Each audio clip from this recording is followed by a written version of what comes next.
Hello, everybody! How are you all doing? Thank you all for stopping by on this Wednesday to hang out while we finish up the Foundation DLC. Sorry for missing last Friday. Honestly, I completely forgot to create the stream notification, and then I got held late for work, so I wasn't able to stream on Friday, unfortunately. But here we are. We're gonna wrap it up. How's everyone's day going?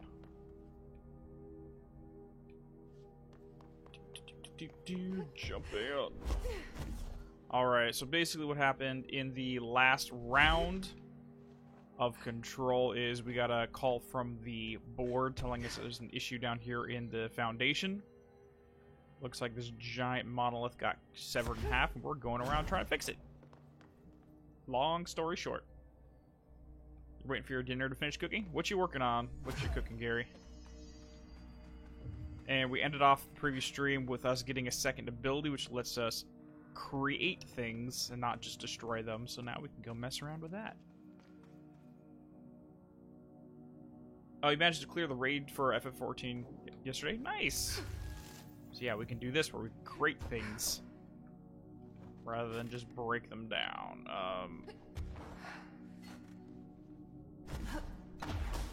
There we go. Are you making some pizza? Nice! I haven't made homemade pizza in a long time, but it's usually an all-day thing for me. I almost just fell off the edge right there. That could have ended very badly. Oh, crack. I forgot to bring up the collectibles log. Give me a second. Remedy, control, research, collectibles. There we go. So we're still missing that Marshall hotline call. I do not know why it did not initiate, but we'll keep trying to mess this up and see what happens. You're going to work on some coding? What are you working on? Software, or what you coding for, Tao? I didn't know you did that. Okay. Let's get this place on going. Please, I don't want any hiss right now. Let us just get to the warehouse so we don't have to deal with this.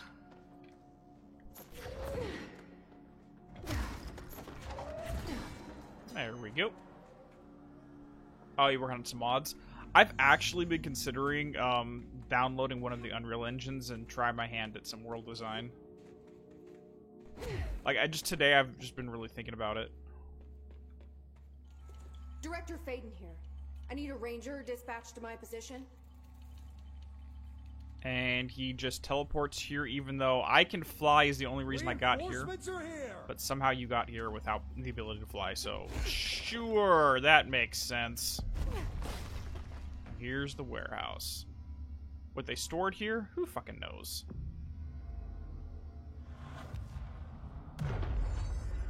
Like, back in the day of, like, the early RPG makers, I dabbled with it, but I can never figure out how to get the thing to work. You got one of your houses in Sims haunted? What'd you do?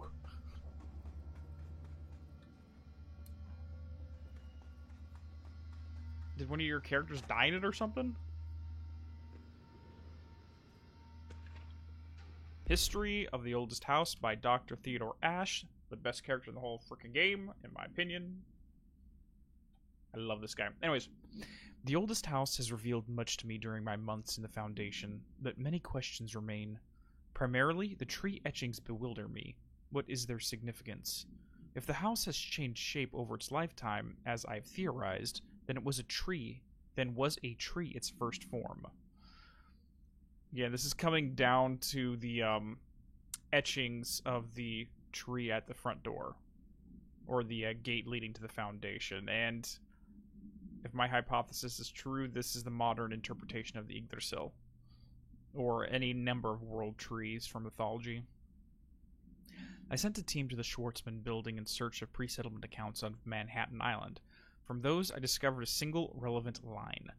And there I found a tree not known to me, the devil twisted in its bark. That line, taken with the fact that certain American cultures believe that some trees would offer wisdom and guidance, is indeed interesting. However, it's hardly firm evidence, and though I am now bound to the Oldest House, I remain a man of science. Of course, there are numerous ancient beliefs regarding trees. Yggdrasil, like I just mentioned, the Tree of Knowledge, Yggdrasil. Some cultures offer blood sacrifices to trees, while others claim trees endowed chosen individuals with inhuman powers. Do New York City's many murders act as sacrifice for the Oldest House? Does the house have a chosen champion? Is it me? And the one I enjoyed about Yggdrasil, I think it's a South America. I don't remember what country in South America it's referencing, but the roots, as tall as the branches grow, the roots have to descend just as deep. So a tree that can pierce into heaven, its roots must pierce into hell, essentially.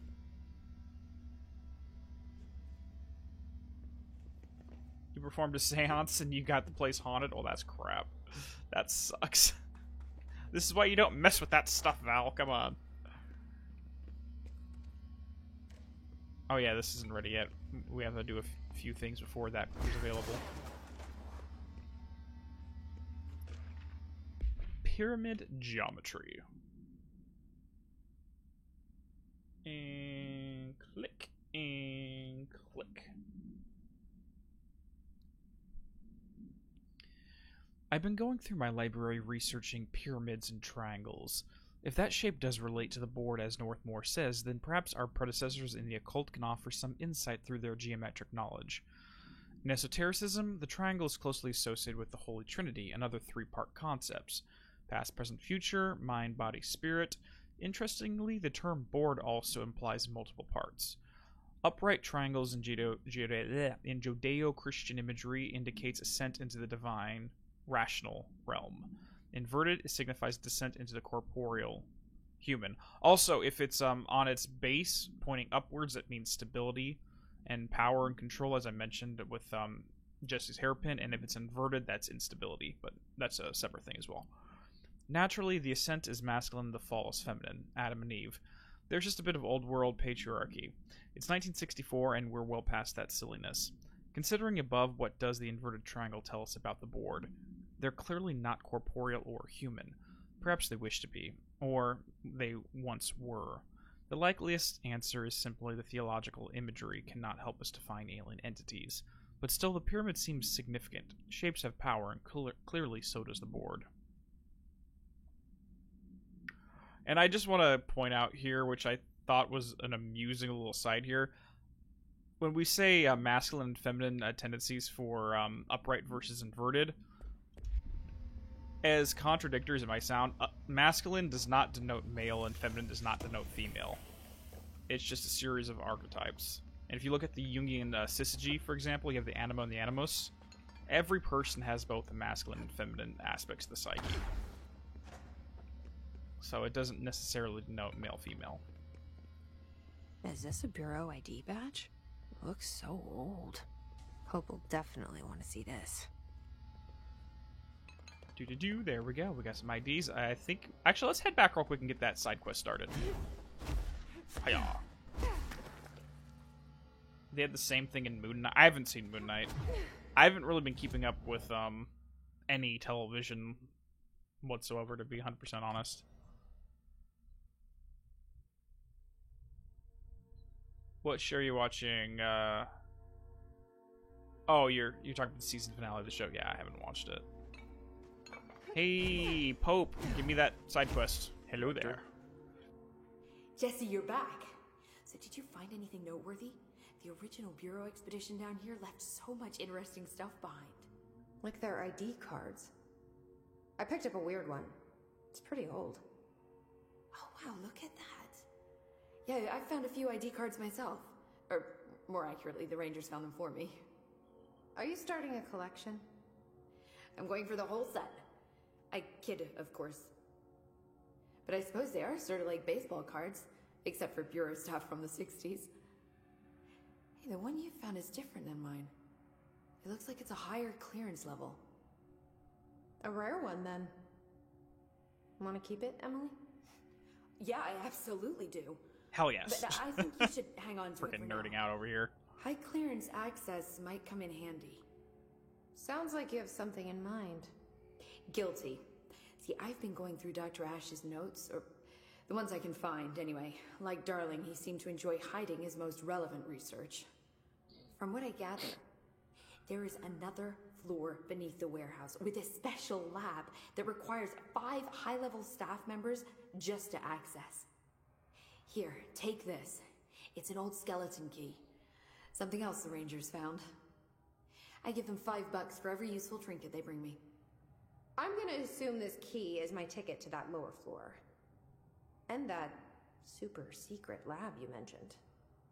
Bingo bango, as Dr. Darling used to say. Well, keep your eyes peeled for more ID cards around the warehouse. If Ash's notes are reliable, and I'm sure they are, then 5 is the magic number. Sounds good. Well, Tal, like how I look at Jesse and Pope is they're both a little asocial, and they both are total nerds for weirdness. So, yep, they have a lot to talk about. Oh, hello, Director. The got any other Rangers found a speech for me? section of the containment sector in the caves, but no house shifts occur down here. Strange. Oh, we already did all I that. should get back out there. Agreed. The astral bleed won't stop itself. Well, TNT, it really comes down to what kind of voice you're looking to go for with your videos. Personally, I stutter over my words quite frequently. If I have a 10-minute video, I usually record like 35 minutes of audio, and I just have to cut it all out, because I just say the same phrases over and over until something sticks and it sounds okay. One thing I'd also recommend too is if you're stuttering over words, sometimes rewriting the sentences a little bit to make it easier to come out of your mouth could help. But on top of that, hold on, let me see where we're going. That is really it's just practice. Make sure your throat is warm. Maybe drink something hot rather than, or something nice and warm rather than drink something cold, because that'll constrict the vocal cords. There's a few little things you can try out.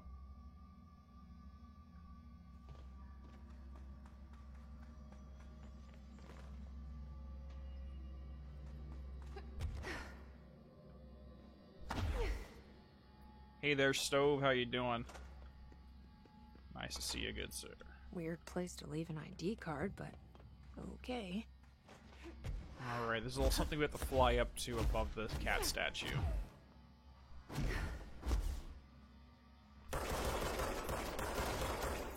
What do we got in here? Ah, just some loot. Yeah, no problem.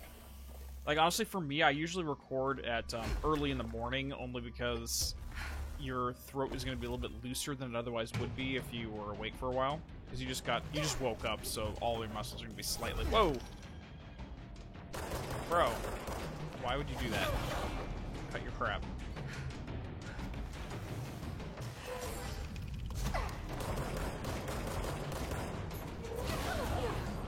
How many more are you? No! Cut your crap, bro. Where's the last one? There you are.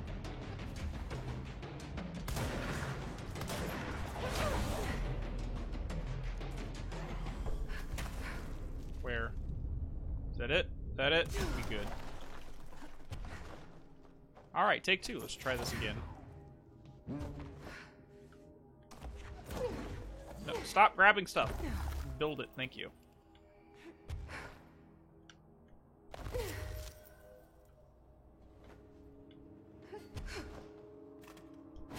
Wait, is there another one? Yeah, there we go.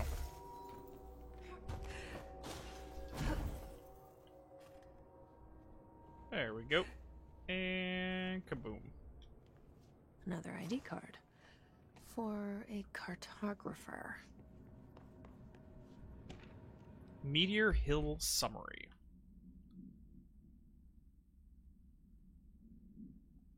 I think I actually got somewhere I'm not supposed to just yet. Give me a second. So I got the Meteor Hill supplement. Yeah, I got here way faster than I should have. Whatever.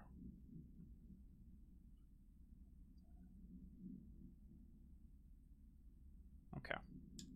Alright, per Archival Mandates 8.a, this document has been edited to meet current administrative standards. Certain terminology may be outdated. Okay, so Meteor Hill sounds like a very old one. Yeah, it's from 1958. Alright, the paradimensional occurrence consisted of... Yeah. Paradimensional occurrence versus the AWE. Or paranatural occurrence, whatever. Anyways, consisted of 3 sequential sinkholes induced by subterranean implosions revealing foreign material of magmatic qualities. A local chapter of the Youth Science League were participating in archaeological dig on the hill when the event occurred. Many boys were injured in the resulting collapse. Some touched the magma directly. Bureau agents arrived at the scene 7 days after the incident. Samples of the lava-like material were taken. The area was quickly sealed off from the public at our recommendation. Our aim was to ensure all remnants of the material were rendered inoffensive, but the magma descended too deeply into the earth to retrieve. Foul-smelling odors were detected in the area, which were hypothesized being dissipated elements of vapor trail left at the scene. All acquired materials are delivered to Washington for examination in the Bureau's on-site laboratories. Okay, so yeah, this is before the oldest house was discovered, so everything was being sent to Washington instead. Now, I think we were supposed to have the supplement first, but we'll get more on that as we go. If it's the Astral Blade, take a very large band-aid. Yeah, that'll fix it up. Just get a really big band-aid and you're good to go. 100% that's how this works. Alright.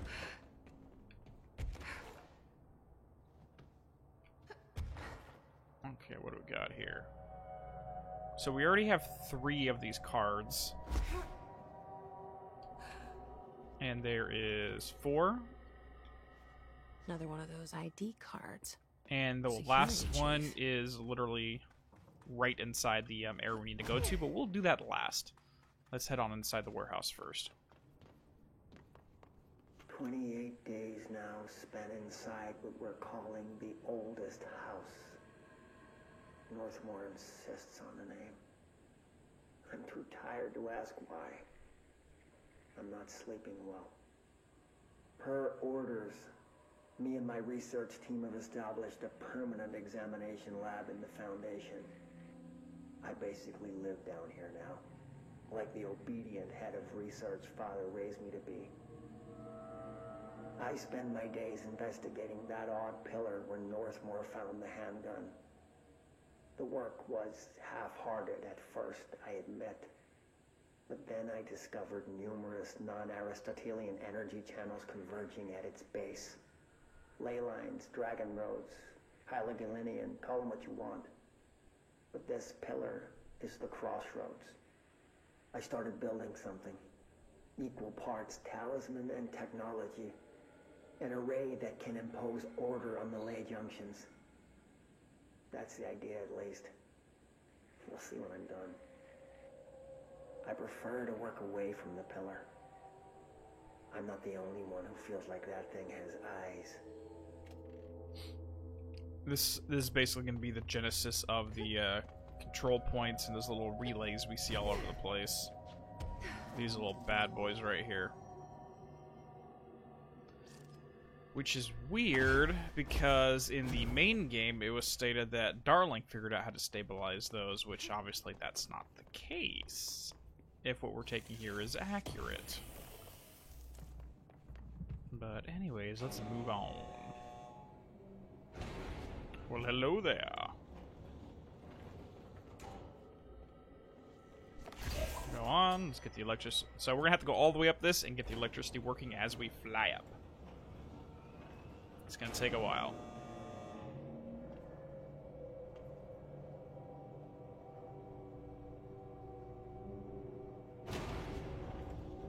Maybe he rediscovered it? Possibly. Like, it just seems like there's a disconnect between information from the Foundation to upstairs.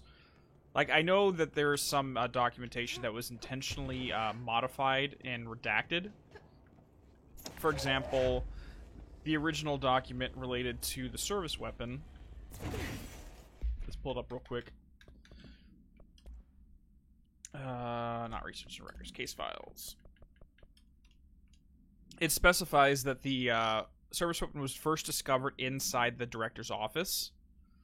But down here we learned that there was a platform that appeared in front of the nail that gifted the gun to Northmore. So this is long before we even were able to stabilize the upstairs. So this document has been falsified.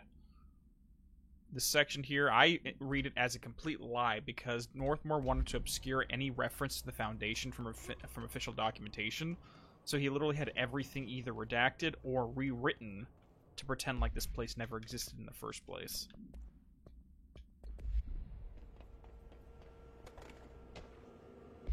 Power cores.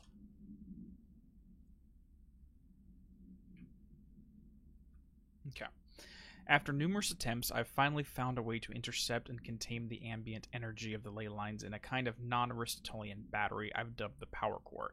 Alright, just for clarification, when he keeps referring to non-Aristotelian energies or logic, I've done a little research onto this, and basically what it's referring to is Aristotelian logic is essentially saying something is either A or B. It's true or farce. True or false.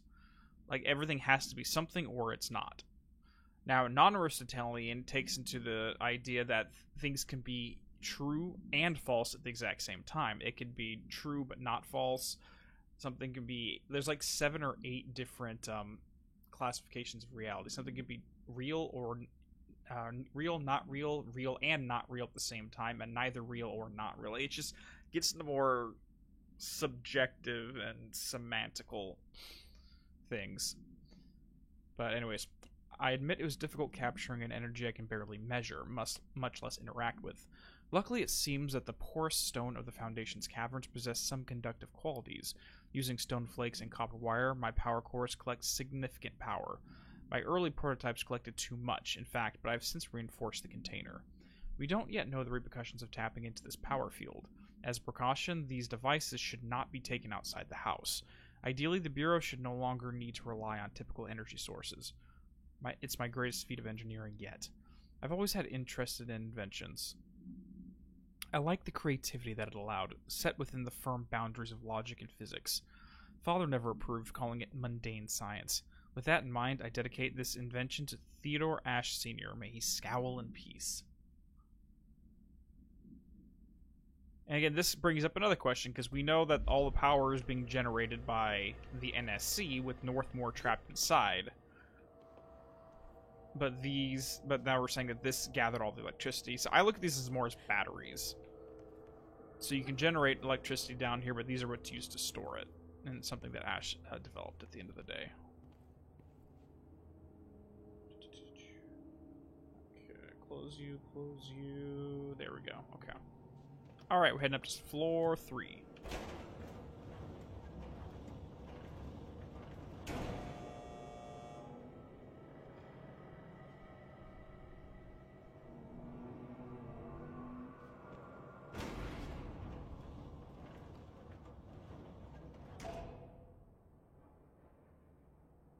Oh, I think I actually got those two already. Hold on. Sorry, I was just looking at my collectibles log regarding the Neko Cats, and I think I completely got it wrong. Entry day plus 51. Northmore has ordered an all-hands search for objects similar to the service weapon. He claims there are more in the house, though I don't see how he's so certain. He's been strange lately, talking about joining greater causes, and frequently mentioning the pyramid.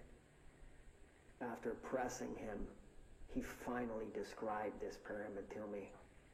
Inverted, black, mathematically perfect. Oddly enough, Adam and the other id have shown me numerous inverted triangles painted on the cave walls. Surely there's a connection, but I don't see it yet. As far as occult symbols go, triangles are by no means rare. Flood, Levi, Kroll, they used that shape like it was going out of fashion. Standing on their base, triangles signify stability and strength. Inverted on their points, they represent conflict and stagnation. Of course, the orientation is just a matter of perspective. Looking at the pyramid from below gives you one, from above another. Northmore says he looks up at the inverted pyramid. I have to wonder, is anyone standing over it, looking down? I find it interesting that the id here are directly showing Ashe images of the pyramid, almost like they're saying, like, hey, by the way, look at this. You see this? You see this? You see this over here? Yeah, pay attention to that. Now, if the id follow the board's directives, then it's very simple. They want to prove a point, saying, like, hey, look, we've been here a while, right? See?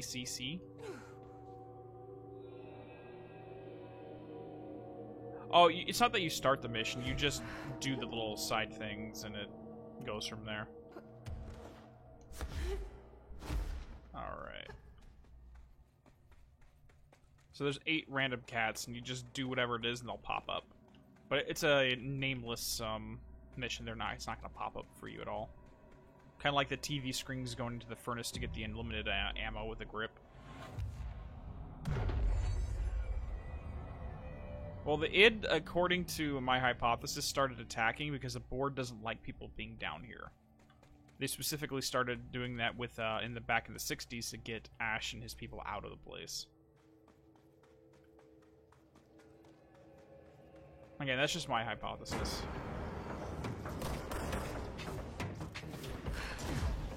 Okay, I need to take care of this guy first. Oh, wow. That was bad.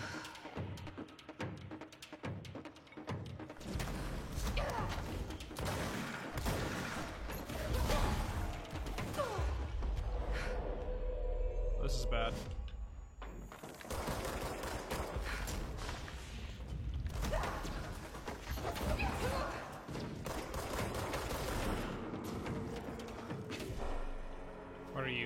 buddy. Okay, cool. Hi, buddy.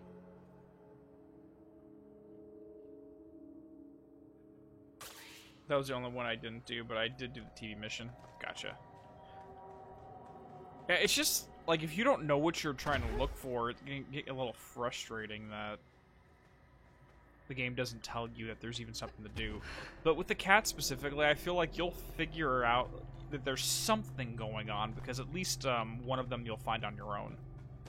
For example, there's one where you fly above the whole crossroads and you end up picking it up just by investigating. There's nothing specific.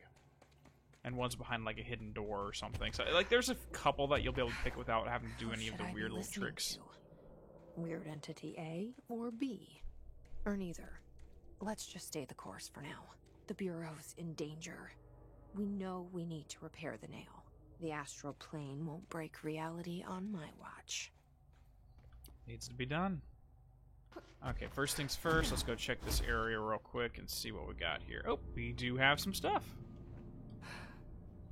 What do we got? What are you? The Meteor Hill Supplement. Okay, more information on that one.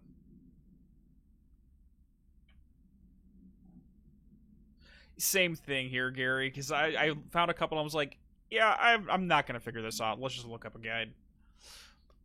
Alright, Archival Mandate 8A, so this is an older one. The retrieval material was subjected to Fellstrom's array, configuration 74B, but the tests were halted as a matter began to physically elude the equipment. What the hell is Fellstrom's array? Hold on.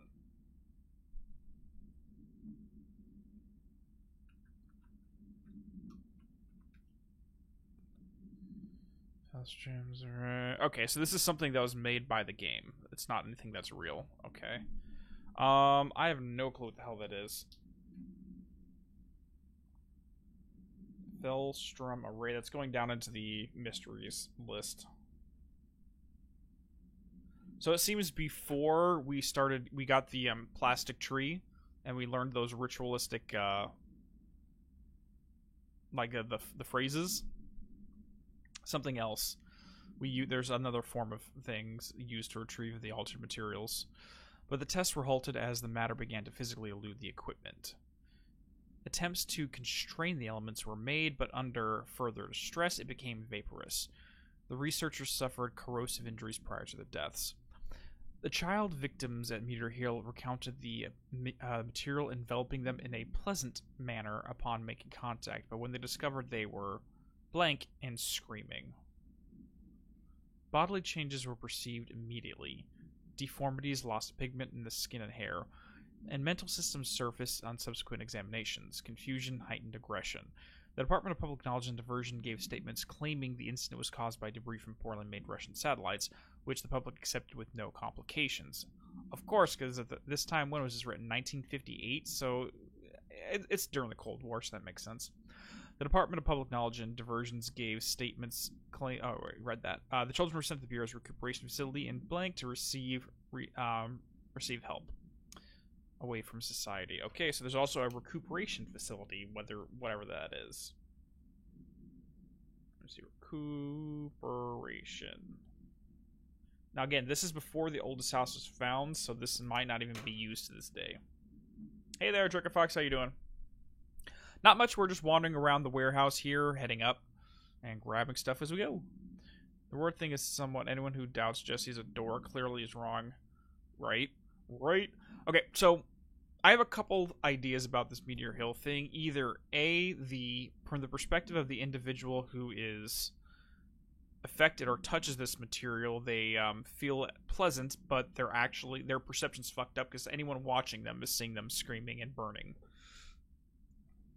Or B, it was a pleasant experience until other people showed up, and then it started becoming bad.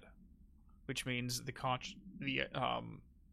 expectation of what it does may play a role into how it behaves. No freaking clue. Alright. Hey, no worries, Willis. Thanks for stopping by and saying hey. Okay, there we go.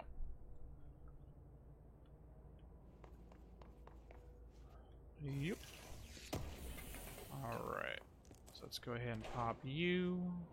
And then we're heading out of this room again. So this is the area that's always the worst for me in terms of getting all the collectibles, because it's... I don't have a rhyme or reason with the construction of the warehouse. It just seems to be kind of random.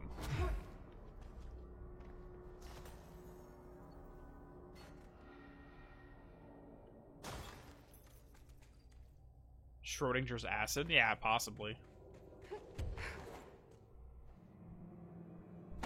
Yeah, it's kind of acid, but it has an effect on perception and how you experience it.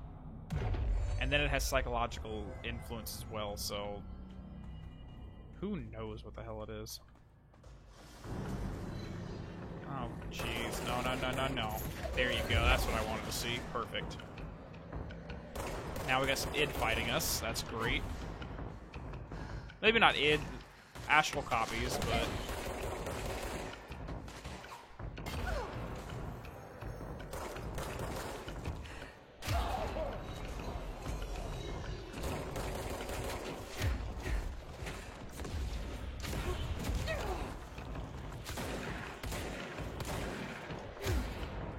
anybody else? There we go.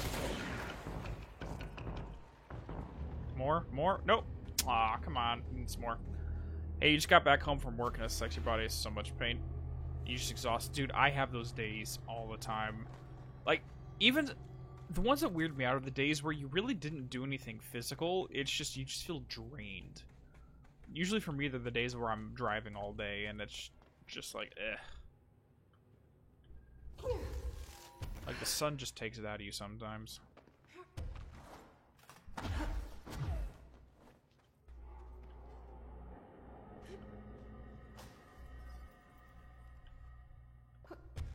Okay, so we're gonna have to go work our way around this. Oh, there we go.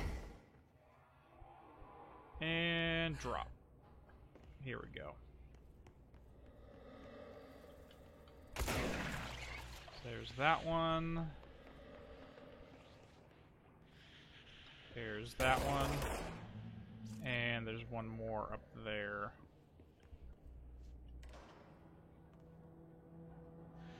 His friend got home from a 12-hour workday and I don't know how he's alive. Dude, it's rough. Come on. There you go.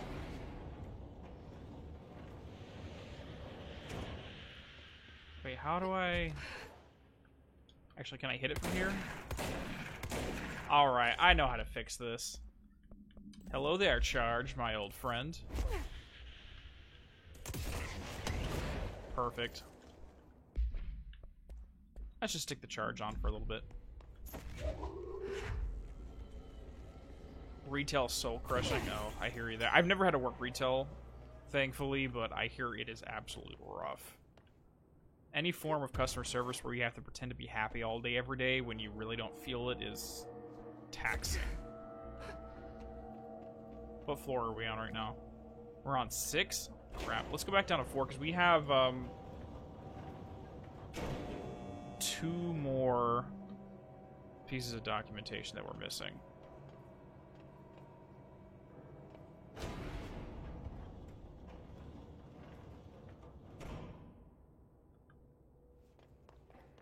Okay, we've already been here. Where is it?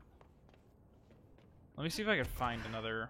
actually, let's get to the top first, and then work our way through.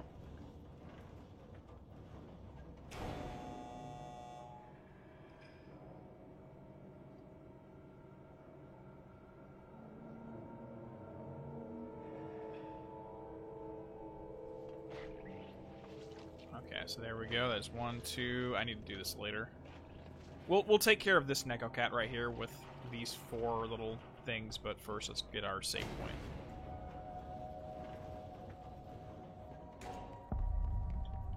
Now here at the warehouse. Oh, ow. Ow. That was probably bad.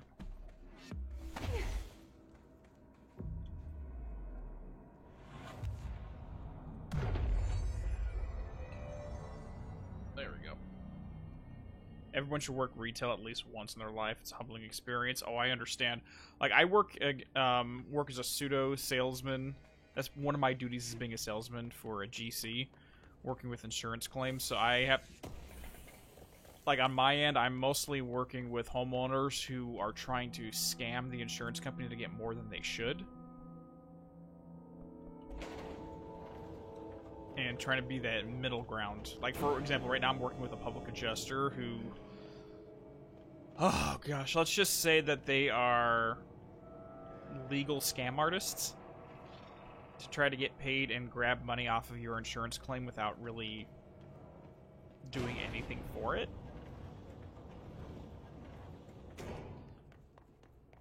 And it's... Some homeowners can get very irrational when they know that they can get free money out of something. Okay. So now we're just going to circle around here and see if we can find one of those hidden rooms. Because I know one of these has a hidden room in it.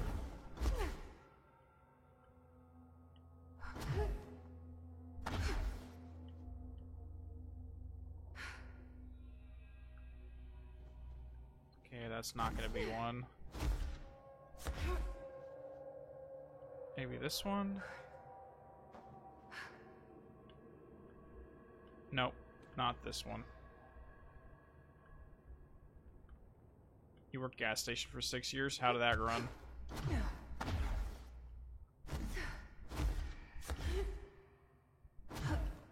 It's somewhere around here. I just don't remember where.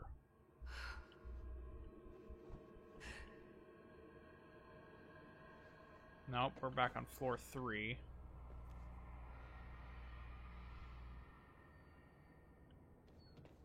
Oh, jeez.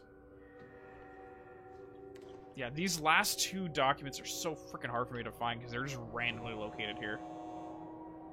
Oh, you had to kick out. I can imagine you're going to get a lot, especially if you're working graveyard shift at a gas station, you're going to have a lot of crackheads.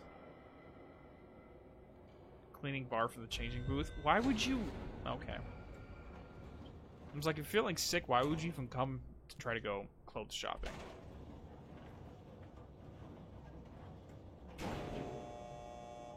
It just seems like... That just seems rude, to be 100% honest.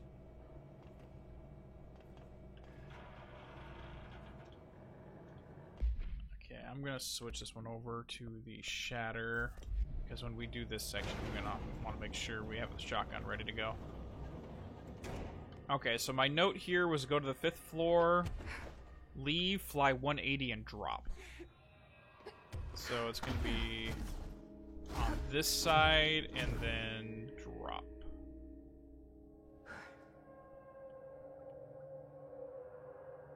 Maybe this. There we go. At least we got one of them. Foundation etchings. Okay. Boom. My explorations of the Foundation have resulted in another mystery, a fascinating series of etchings on a large stone tablet. The tablets themselves are likely not native to the Foundation, seeing as they are slabs of sedimentary stone, quite different from the cave's categorization-defying rock. Their placement and form are also too intentional to be naturally occurring. But who braved this place to carry them in, and for what purpose? I discovered a 5-point macro entanglement between the tablets. What the hell's a macro entanglement? Hold on. Macro entanglement. Scientists drum up quantum entanglement on macro scales. Okay, experiments have been done recently suggesting that those things can be manifested macrocosmic, macro quantum entanglement. Okay, so they're just saying it's quantum entangled. Fair enough. Fair enough. Okay. Where was I? Yeah. Okay, these links seem to extend beyond our level of consciousness, so to some astral realm I can't detect. Is Northmore's board somehow tied to this? Okay, so they link to the astral plane, which we already know, but Ash did not know of what that place was at this time. The etchings on these tablets are similarly, I'm not going to try to say that, curious. They differ from the cave paintings in style and technique, so they clearly are not of the same origin. Are they the visual narration of some event, or do they indicate intent, a wish, a plan. They only seem to consist of a tree and a pillar, but the size of either is inconsistent. What does this signify? I'm missing key pieces of this puzzle, and it's unlikely I'll ever find them.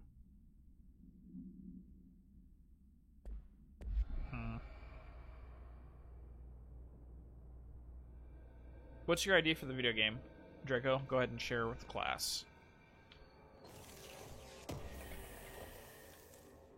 Like I was mentioning earlier, but I've been considering learning how to do design in Unreal 4 or Unreal 5 since they have open use of it right now. Just so I can start telling stories through a gaming medium, but I don't know if I'm ever going to really have time to work on it. I've been coming up with an idea of how I wish I could do it.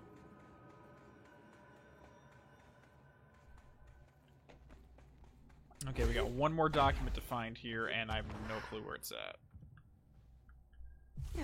Well, I have an idea where it's at. It says 5th floor, fly 180 degrees, and drop. That does not mean much to me, though.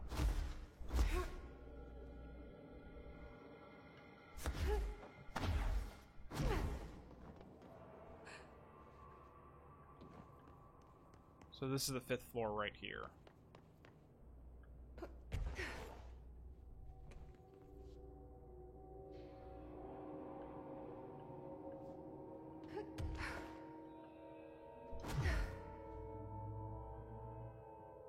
Maybe this one right here? I think this is it. This is a hidden location. No, it's not. Damn it. The idea is that when you beat the bosses, you see the name stone of the said boss and have to refight them for more rewards and different gimmicks. Example, a shipwreck boss and the air is flooding. So so you're gonna have like the base games can have the root boss, but if you wanna do additional challenges to it, you'll use the arena to like have natural, like rather. Okay, so I guess what I'm saying is some difficulties systems that I've seen in games is they'll either just increase the damage output or increase the HP of the boss, which is a simple way to increase the difficulty. Your method is to actually change how the entire encounter occurs. Kind of like if we're playing like Kingdom Hearts, for example, you have the regular main game organization battle versus the Data 13 versions where it's the same character, the same boss, but they fight completely radically differently. Alright. Let's just get the cat and then we'll try to figure out the rest of this.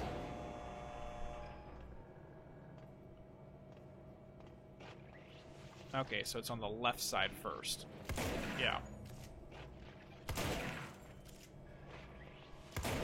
Yeah, so it's going to be to the left of this thing before we do anything else. Okay, let's go back down.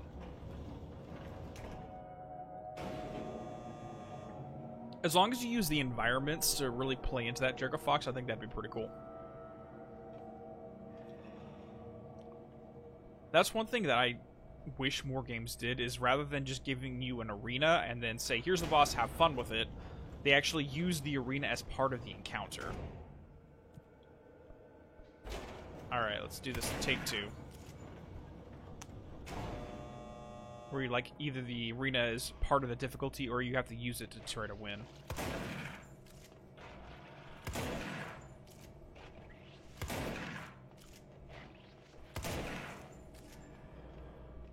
Okay, let's see if if we were successful there. Nope. Damn it. For some reason, I have a hard time actually getting the shot out on these things.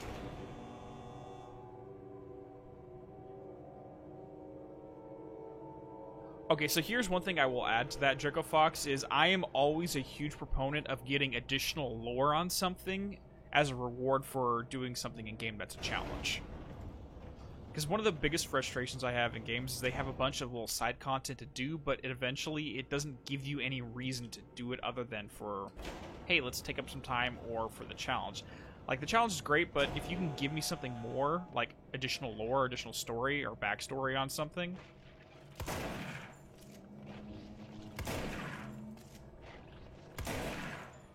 I'm not hitting any of these. I'm not hitting this at all. Why am I not hitting it? This is exactly how I do it. It seems like they put a grate in front of it or something. Alright, guys, are you gonna give me crap for cheesing this? Yeah, exactly, Gary. For beating the Pantheon, you get an additional ending. It gives you something story-related as a benefit for doing a challenge. I think that'd be fun. Alright, so give me... Is anyone going to judge me for cheesing this? Because I'm about to turn on invincibility and then grab the frickin' charge. Because if you use charge here, it's going to kill you. It's going to kill Jesse, I mean. Alright. Let's make this easier. I'll turn this right back off, I promise.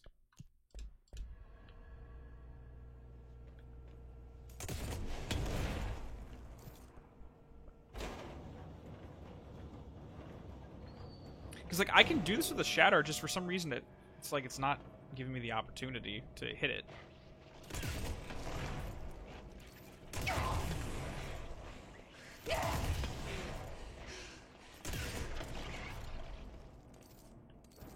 There we go. Wait, why is this thing not popping up? Oh my god, this is frustrating. There is no way that did not hit all those. There's no way that did not happen.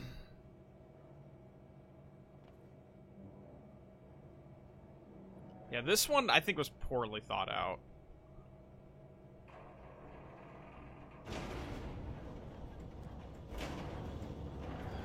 Alright. Let's maybe change the positioning or something.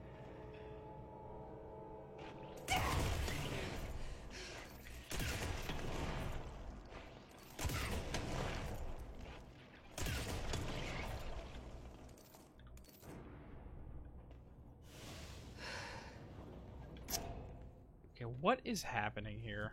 There's something where it's blocking any ability to hit it or something. Yeah, there's no... Okay, I might restart real quick. I might reload the game. Because it just feels like there's something stopping the damage from hitting the things.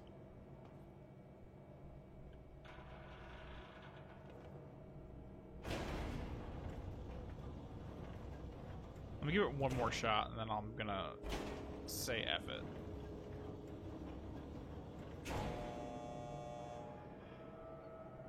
Well, that's why I'm using the charge, because you don't have to really aim, it just damages it.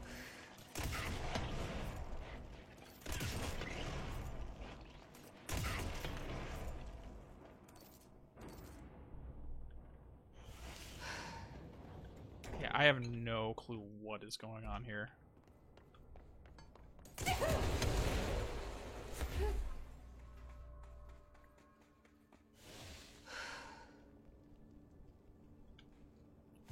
No, because I've done this multiple times, so I know how you're supposed to do it. It's just, it's not doing it right now for some reason. Let me restart and see if there's an issue with it.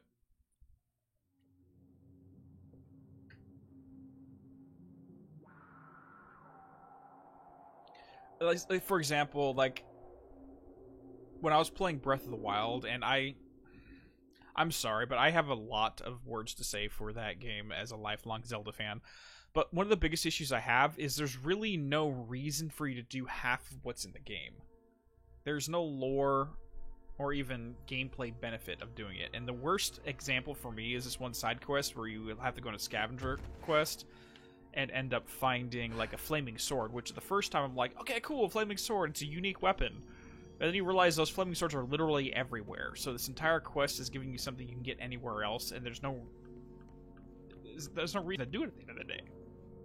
I might as well have just kept playing the game and then picked it up somewhere else. But if some of these side quests like help to expand the lore, that'd be great. My personal one example is Kakariko Village in Breath of the Wild was amazingly designed because literally every single quest you did there helped to expand upon the characters and the culture, and some aspect of the town was being fleshed out to make it a living, breathing area. But by the time you got to Hitino Village, for example, all the side quests were like, oh, can you get me 10 grasshoppers? Cool, thanks, bye. Like, it's just, they didn't give you any reason past Kakariko Village to do anything.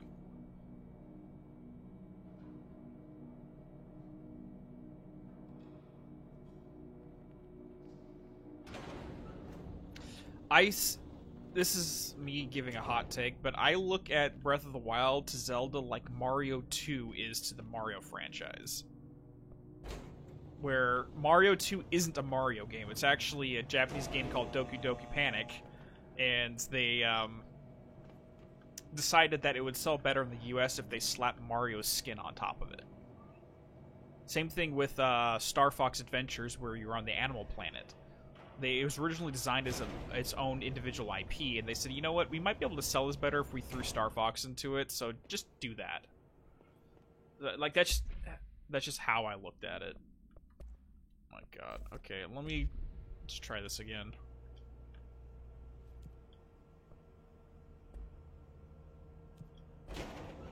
Worst case, I'll just maybe do this off screen after, and then we'll,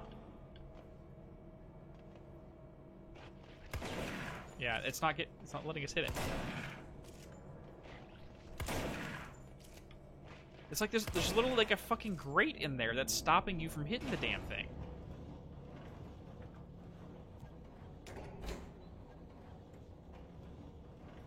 Oh yeah, I love post-apocalyptic games. I love interregnum games more specifically, Gary. Because a post-apocalyptic like Fallout is not my cup of tea, but an interregnum game like Horizon Zero Dawn, where it's technically post-apocalypse, but you don't know that. As far as the character and the player is concerned at the start, it's just a normal, this is how the world is, and you have no knowledge that something existed before.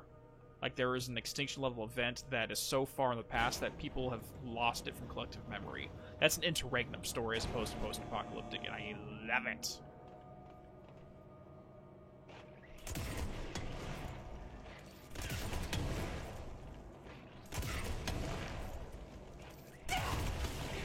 If it doesn't work this time, I'm just gonna move on. I'll do this off screen. We'll check out the Easter egg at the start of the next stream. Yeah, fuck this. I'm not gonna waste any more time. This is pissing me off. I've done this half a dozen times. I don't know why it's not working right now. There's the etching.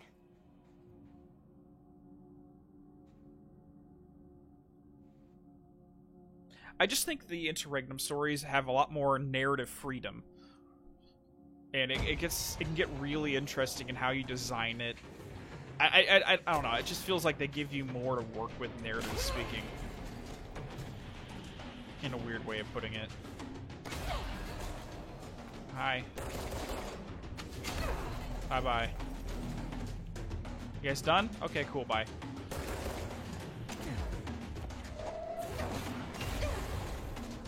Alright, we have one more invisible boy somewhere around here. Oh, I killed the invisible boy by accident. Never mind. The side quest will show how each town will grow and expand. Think Animal Crossing interactions help in deal with the monster problems. Cool. Okay, a recent confrontation yelling was an error. We determined that you may have both tools and upgrades. Only because you are our favorite current director.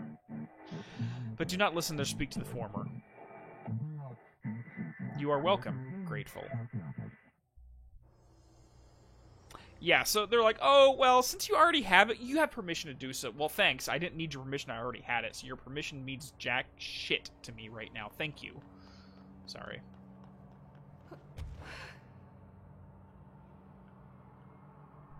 Okay.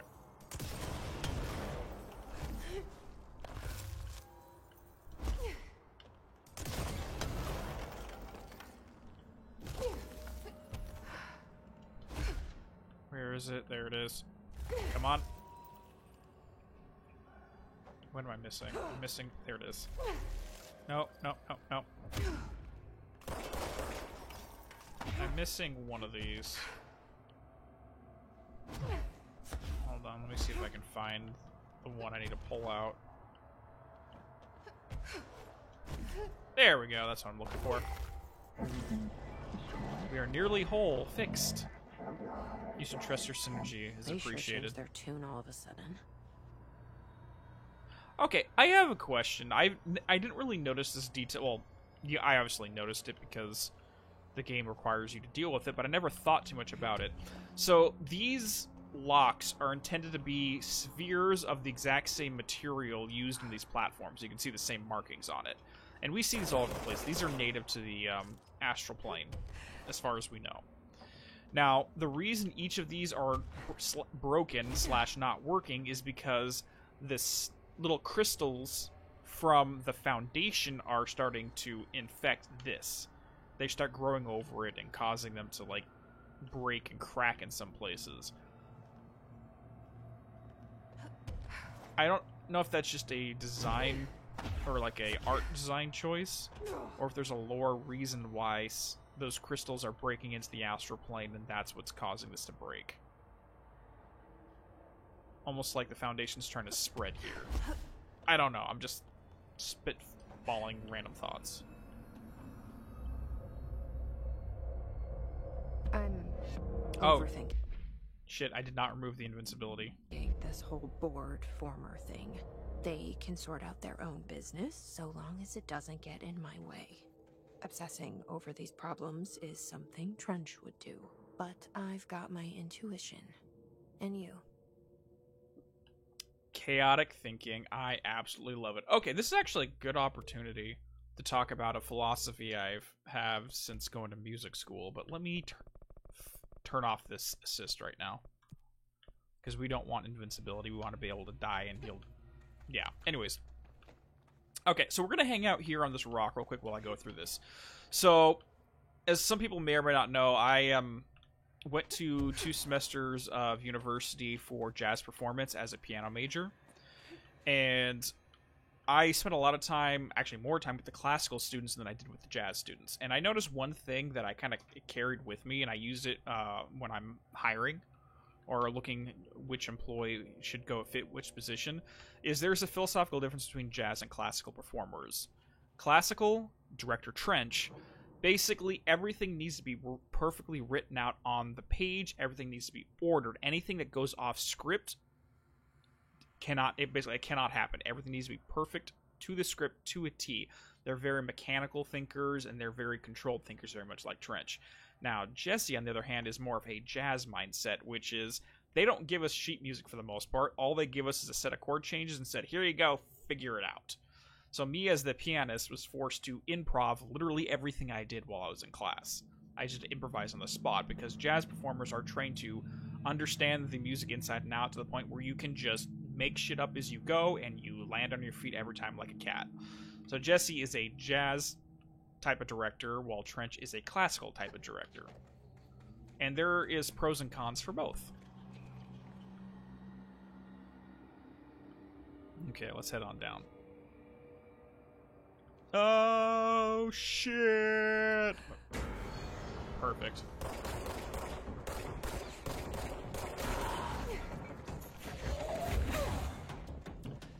Well, hello there. Okay, fine, you can just be my friend then, if you don't want to die.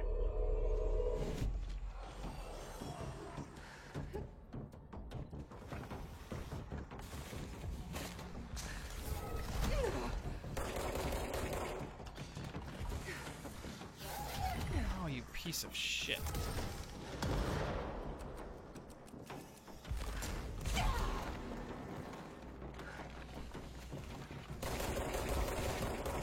There we go. Perfect. Oh my gosh, how many more guys are you? Oh boy. They're getting too close to me.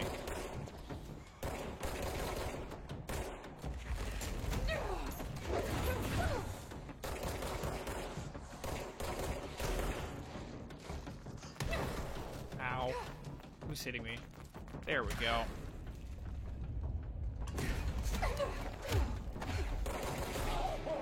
Perfect. Done? We done. Question, what music would I be? I always try to make my own paths and see what ticks if it isn't bad. That's more of a jazz mindset. Like, classical mindsets have to be very ordered. You have to make a routine. You have to, like, you be the personality type if you have a calendar that tells you what you're going to do every day, every hour of every day. Okay, so on Mondays at 7 a.m., I'm going to wake up. At 7:15, I'm going to do this. At 7:30, I'm going to do this. At 8 o'clock, I'm going to do this. Versus jazz, which is you just get up and whenever the hell you feel like it, and you just go with the flow. And figure things out as you go. And I've actually had to have this conversation with my boss in terms of the one employee that is a very jazz mindset personality where she constantly is trying to find... It's like, hey, I see a problem here. I want to step up and take care of it. Which is a great personality type. That's exactly how I am. However, the position she's supposed to be doing does not require that. And she needs to just do, in a regimented sense, what she's supposed to be doing, like, strictly on paper. So we need a classical mindset for that position, but we have a jazz mindset person in that role. And it's not working out too well because of that. Like, she's a great employee, but in the wrong position. She needs to have a different, what am I trying to say? She needs to go to a different department and she'd shine. But in her current position, it's not helping. If that makes sense.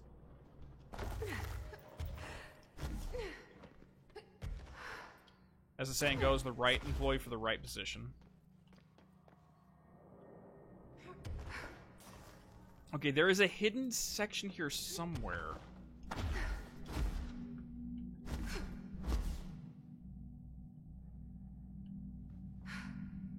Maybe this one?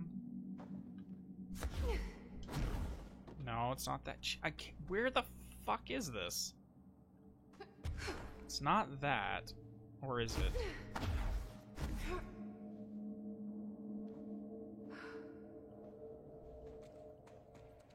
No, that's not it either. Okay, I'm just gonna... No one judge. I'm just gonna look this one up because it's... I can't find this goddamn location. Okay, boom. Foundation, all collectibles. Okay. Control Foundation. Boom. Boom. Okay, so what's this thing called? Northmore Medical Records.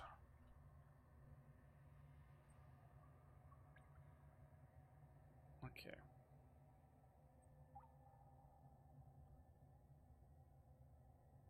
Boom, boom, boom, boom, boom. This is going to take you up to the 5th floor.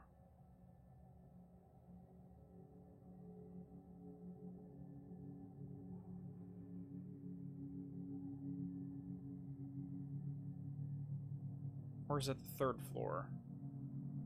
Okay, let me go double check that real quick.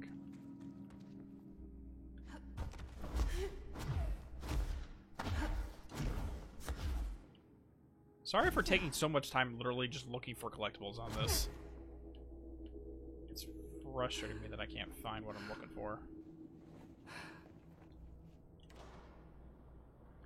Alright guys, I made a monster called a Knowledge Eater. They take the shape of books in different genres, but I need ideas of what type of genres would work, like for the attacks.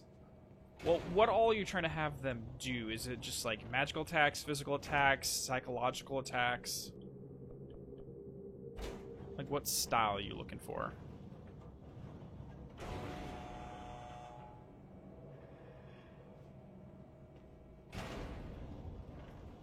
Yeah, that's what I'm saying, Gary. The warehouse is horrible with trying to figure out where stuff is at.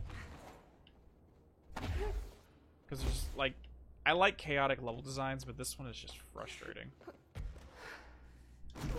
There we go. That's what I'm freaking looking for. Done. Okay, we're good. We can close out of you. We also got the hidden location, hidden window floaty, warehouse, ka-ching.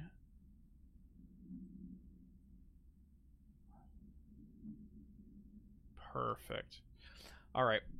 I have reviewed your report of my latest medical. I was disappointed to see that you believe my connection to the service weapon of the board are products of delusion brought upon by stress of leadership. You witnessed my feats firsthand. You yourself declared my body temperatures impossible. Those are no mere delusions. They are the product of divine collaboration. The board has awoken in me the power beyond your understanding, and that power will only continue to grow. Your job is to merely ensure that I survive my gift, and with absolute discretion. To that end, my gifts are best used with a degree of mystery that your needles and probes betray. No further medicals shall be required. I forbid you to speak of this matter to your colleagues, especially Dr. Ash. Under no circumstances do I want him involved. Keep your mouth shut and keep me alive. The board knows that I have become, and theirs is the only opinion that counts. Yours sincerely, Director Project Northmore. What a pompous piece of shit. Oh my god. So the clue number 1, my body temperature is higher than what is human. Okay, you don't see that as a problem. Well, definitely you want to use a horror for psychological, because those are the best one, or like thrillers, some kind of genre that has to deal with that concept. Obviously, if you're doing like magic, fantasy genres for storytelling, physical adventure. Keep it simple.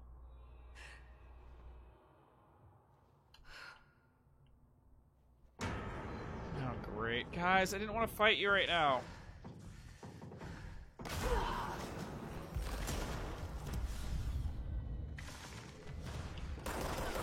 There we go.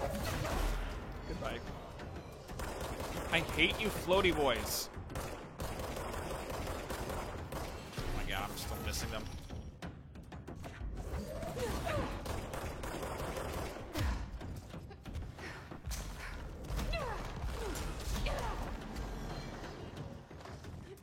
How many more of these shits I'm gonna have to see?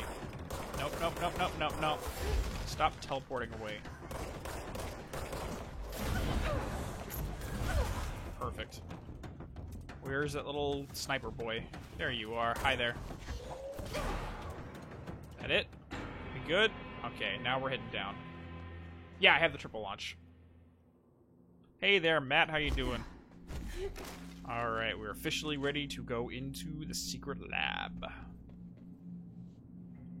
This ID card was for an excavation engineer. Why did so many people abandon their cards down here?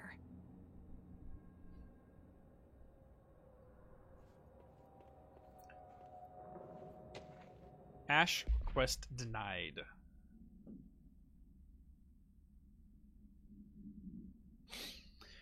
Dr. Ash, as Chief Excavation Officer, it's my job to support the research team, so I got you your machine for that ridiculous sand research project. However, it's also my responsibility to ensure the safety of my crew. Do you know how many trips it took us to get the entire bulldozer down here piece by piece? And do you know how many of my guys we lost in those trips? Here's a hint. Too fucking many. Which brings me to the point. I'm writing you today because of this request form that just landed on my desk. Apparently you want a lightweight 1 or 2 man military-grade helicopter for the purpose of surveying the vast expanse of the columns by air. I bet you didn't even stop to wonder how much time, money, effort, and blood this toy would cost us. Well, no sir, I am sorry, but I will not subject my men to another month of marching through that death trap upstairs. For Christ's sake, these people have families, not that they get to see them anymore. They got to see them anymore. Request denied. I'm doing all the side areas, Art.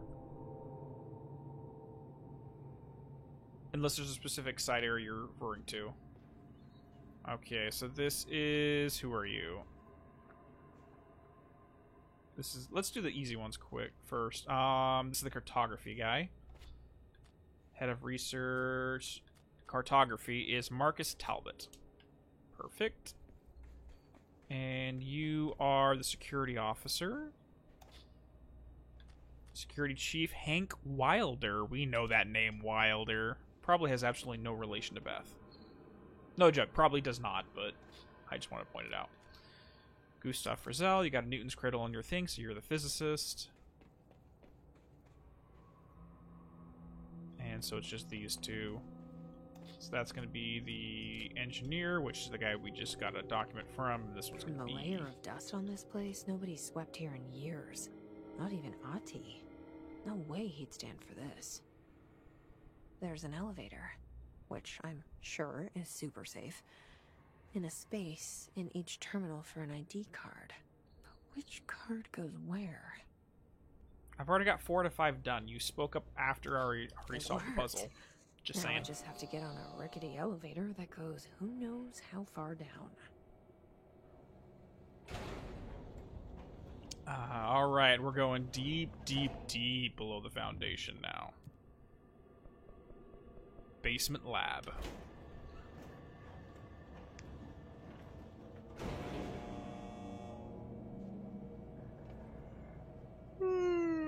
Dust. Still, this lab's way tidier than any of Darling's. True. Even though it's been abandoned for, what, 60, 70 years. Alright, first things first, we gotta turn a thingy over here.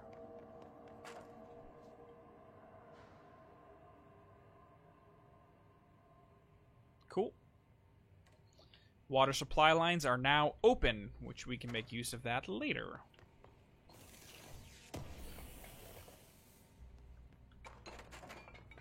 Kitchen. Alright, we need to delete some stuff.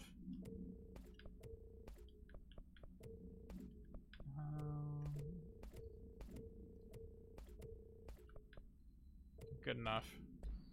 And you are maxed out too. Let's get rid of any level 3 or lower stuff. Good, good. Why would they need such a heavy door down here? Gotta keep people out of there. Okay, so one little thing of note I wanted to point out is we do have some material here from the astral plane, which is what they're looking at. But it also says right here on the plaque, if I can get the lighting to work, Codebreaker. I have no clue why this says Codebreaker from 1976 to 1980 and have material from the astral plane. That's going on our mysteries list. Plain rock.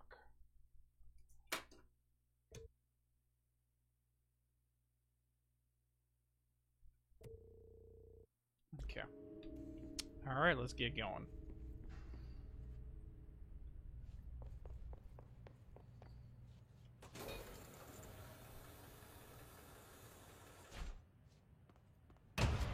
Shit.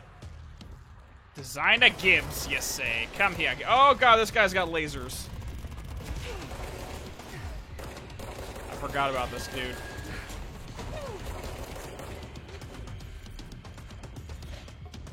Oh crap. Okay, I need a different gun. This is not going to be a good gun for this.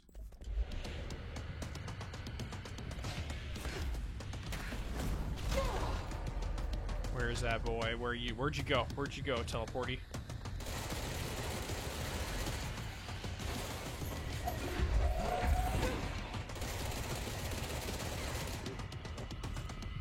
Get back here, Gibbs!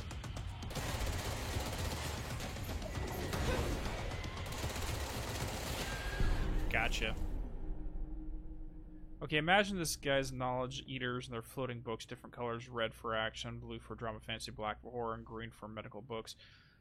And it's like red, physical, blue, tech, debuffs, and green buffs. That'd work fine. And those colors already align with a lot of RPG elements.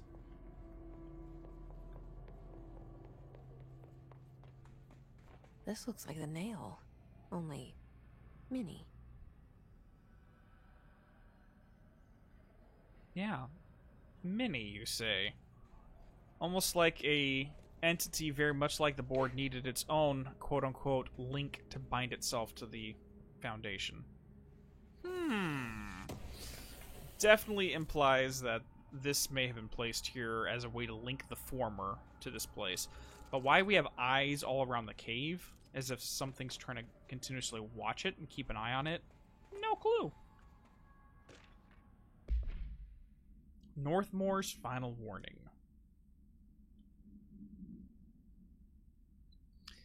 To Dr. Theodore Ashe Jr., as Director of the Federal Bureau of Control and chosen representative / liaison / benefactor of the greater authority of the board, I demand you immediately withdraw from the Foundation. I'm sorry, as Director, you're supposed to be in charge and not rely on a greater authority, dude, but whatever. Prior memos issued broadly to Foundation staff called for swift reassignment of all personnel to the upper levels of the House. All staff complied, except you.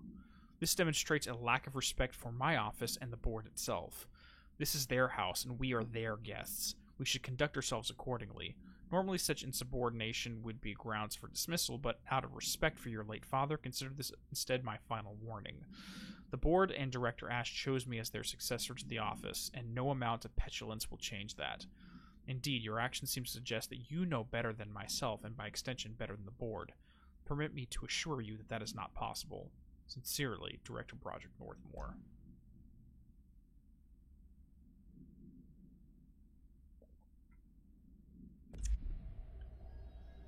This guy's a prick.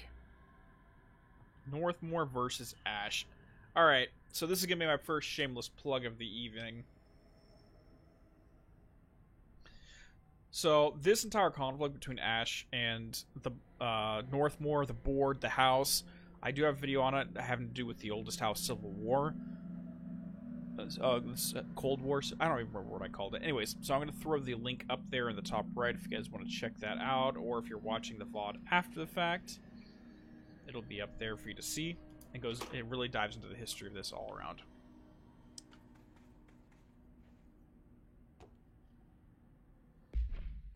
And I want to check this out.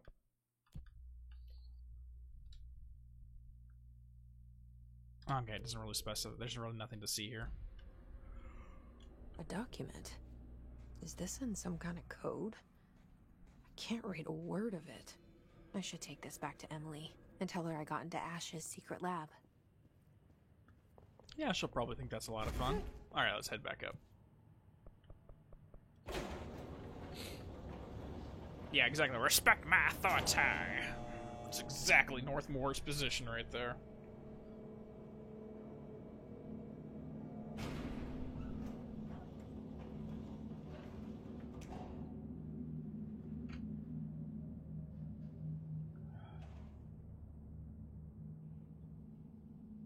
Boom, boom, boom. Alright, before we leave, though, we will need to grab ourselves another Neko Cat real quick. And that's going to be on building 3. Oh, guys, come on. How many of you do I have to fight? Go away.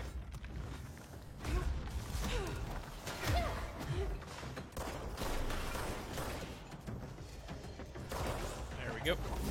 Perfect.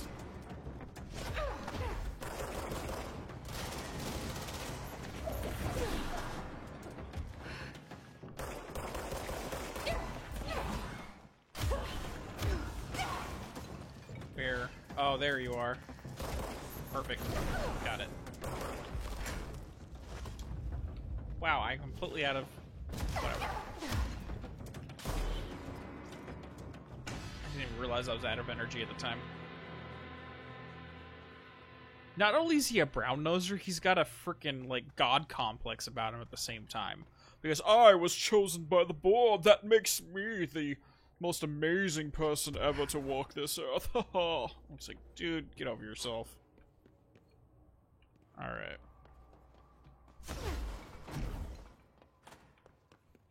Nope, not that one. Is it this one? It's this one. Okay, so when we were downstairs in the basement lab, we opened that water supply line, which means now the shower is going to work. So this is a little, in case you get chemicals on you, take a shower. Well, hello there.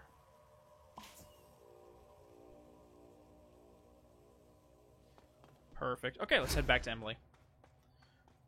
To me, guy, respect as I earned, I wouldn't trust the board until they showed me they have the best interest in mind. Thank you. Thank you.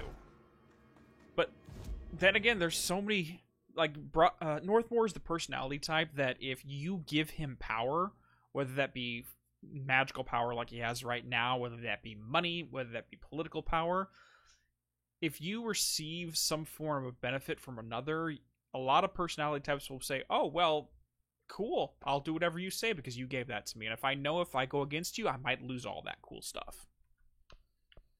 Frickin' shitheads.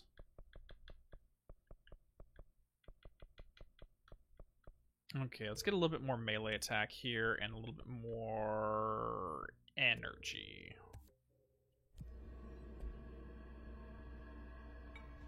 I mean, like, if someone gave you a winning lottery ticket and told you, hey, you can have this, it's all yours, but you have to do whatever I say for the rest of your life.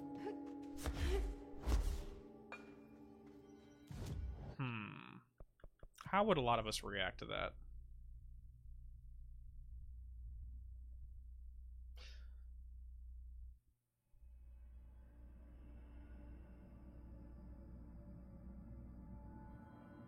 Well, is the document written in Code Tau? It's a Faustian deal, Matt, exactly. Why isn't Arish here with us? It's very much a Faustian deal. All the power in the world for your soul. What's it going to be? I found Ash's secret lab. Excellent. Please tell me everything. Spare no details. Well, there was another cave. The walls were covered in paintings of eyeballs. The research seemed dedicated to studying a kinda smaller version of the nail.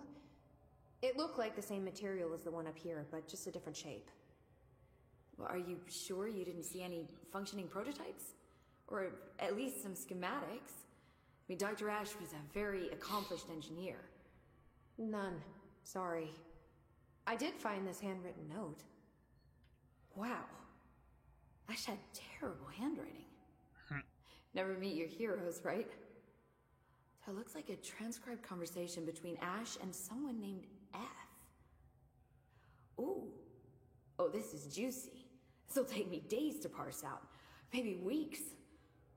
Have you ever thought about taking a vacation, Emily? Are you kidding? This is my vacation, Jesse. Fucking nerd. Love it. So I'm not being a stranger. I'm literally right next to you.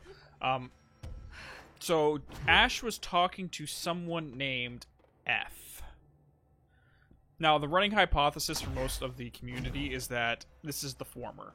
So Dr. Ash was talking specifically to the former in receiving information, and that may have been what the former was talking about when he said son, as in Director Ash's son, since he is the juniors. But I think it's a strong hypothesis, but it's not. We don't have any confirmation yet. The nail is almost repaired. You really do have a knack for this kind of work. Oh, yay! New dialogue. Any progress with the nail? Of course. I've been busy with surface analysis. Its composition is remarkably similar to that of material found in the astral plane, but it alters itself between my observations. It's almost as if it doesn't like being examined. So the nail is from the astral plane? Not necessarily. See, if we assume that, we're suddenly facing a lot of new questions. How did something so large get out of the astral plane? How did it get inside the oldest house? Did a threshold bring it in? Did people? Maybe through the motel. Maybe it was always here. Doubtful. Okay, crystals. Yeah, this is the one that I can't figure out yet, is the crystals. Have you spent any time looking into the crystals growing around here? As if I could resist. The biggest question is where it comes from. A threshold? Or is it native to the Foundation? But if so, why doesn't it grow in the rest of the oldest house? The fact that they return to an earlier state when damaged is severely inconsistent with our reality's adherence to linear time. So either they're A, partially conscious, or B, organic elements that are foreign to and yet influenced by our dimension. The jury's still out. Have you learned anything about the crystals? I can blow them up and make them grow. Have a power that lets me stretch them. Huh. Yep. Yep. Is it possible that the code breaker is talking about the way the former speaks, so they're trying to figure out how to translate speech? That's a possibility, 100%. I'm just trying to see how that's related to the rock itself from the astral plane. I had a random thought before we finish. I'll see you later, Emily. Do this last one about Good Marshall. luck. Take notes. I don't have a pen and paper, so I can't. I'll just remember everything. So, the oldest house links to the quarry threshold, and through the quarry threshold, we find the foundation beneath the oldest house. And through the foundation, or through that little area with all the black pillars like we see here, further down, you get to this location of the foundation. Are we 100% sure that we're still in the quarry threshold, or if this entire section is even in the same reality as the oldest house itself? Because we know this place can essentially shift around and connect to other realities at will. What if this whole place is... This is its own reality, and it obeys its own rules. That's why the crystals can't grow out of this place, because kind of like how the astral spikes in the quarry threshold can't go into the oldest house, they're stuck inside of it. Like, the crystals can't cross the threshold into the oldest house, or to the upper parts of the quarry. I don't know.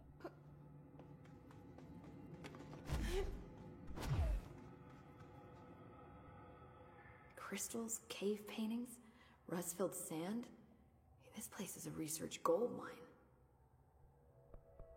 Any idea what Marshall would be doing down here? That information is on a need-to-know basis, Faden. Sorry, I couldn't resist. But honestly, I never had much interaction with Marshall. She only came to me when she was looking for Darling. But this is Helen Marshall we're talking about, the woman who single-handedly dealt with the Bergen Peak AWE. If she's down here, it's because she needs to be. Well, clearly she couldn't handle this one on her own. Bergen... I think we mentioned this before, but I'm writing it down again just in case. Bergen Peak AWE. I think that's the second time they've mentioned this, but we don't have any details on what happened there. Yeah, this place definitely feels like its own... either a pocket dimension, or it's linked to the oldest house in some way. And it really makes you think about how the cosmology of this works. Because the oldest house is literally, by its very nature, linked into multiple realities simultaneously in order for its structural integrity. That kind of, again, supports my hypothesis about the Yggdrasil.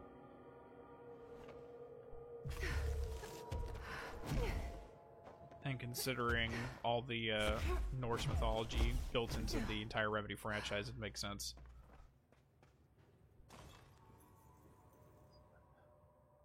Okay, so we got that cat statue. Let's save you, turn you off.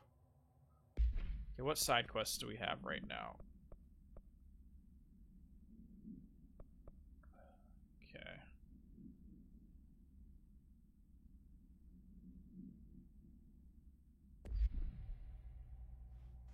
So for some reason, my guide is telling me to go to the Deep Chasm. Let's run over there real quick and just double check it before we do anything else. Whenever you get to the point of view of the nail?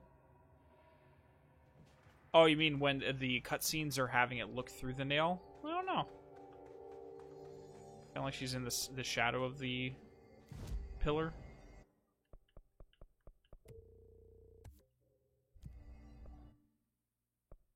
So the deep cavern is way over here. Let's see what we can do. No, there's only one area down by the cliff, Gary. There is a second area for the last block is definitely over there, but...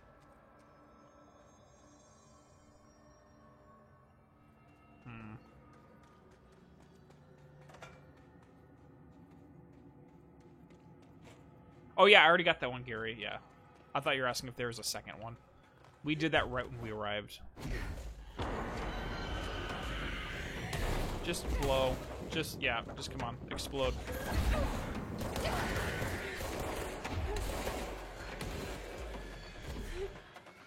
I need some health right now.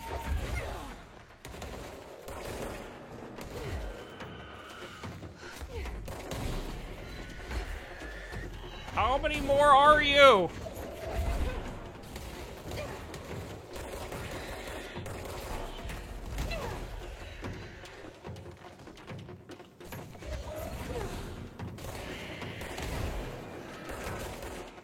Stop coming, boys.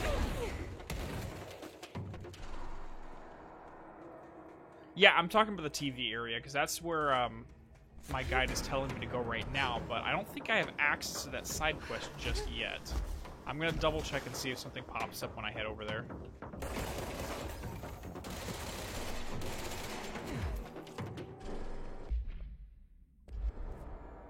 Okay, so that's the cave system. Yeah, because it's over there to the left, but I don't know how to get over there.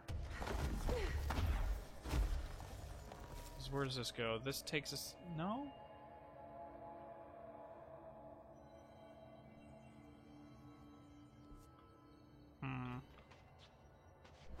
Let me check one more thing, and then I'll just say screw it, and we'll come back later.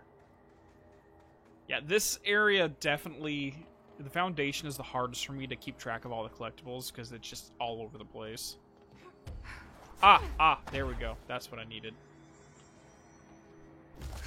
There we go.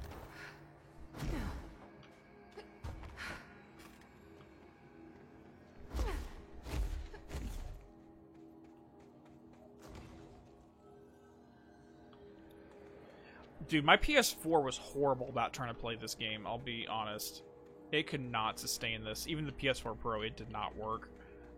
And I was going back to the PS4 to record some assets, and Jesus, I did not realize how much better this thing runs on PC. It runs so much better, even when I'm streaming, which is using up a lot of stuff, or my resources. VHS supplement.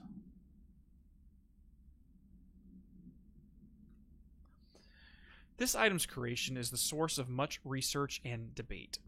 It was a product of the Bureau's first attempt to film Ahti, Entity A001, during Operation Shallow Tide. An agent was able to conceal themselves in the area frequented by Ahti. So why do they have it literally redacted here and then they spell it out right there one sentence later, whatever. At which point they began filming. The agent reported the video cameras showed no signs of disturbance during the filming. Later, when reviewing the footage, the research staff became mesmerized by its altered effect. Measures were taken and altered evaluation began. Never before have Bureau personnel been so closely involved in the creation of an altered item. The experiment was quickly replicated, though not with the same results. The footage was simply useless in every subsequent attempt. This event spawned a great debate as to whether altered items are created by paranatural entities, intentionally or otherwise. Similar experiments were prohibited soon after. See the Ash Act for details. And that's what I want to read, is the Ash Act, because I keep referring to it. As creation of altered materials was deemed an action the Bureau would not engage in. Yeah, it's definitely night and day between PC and one of the recent generation consoles.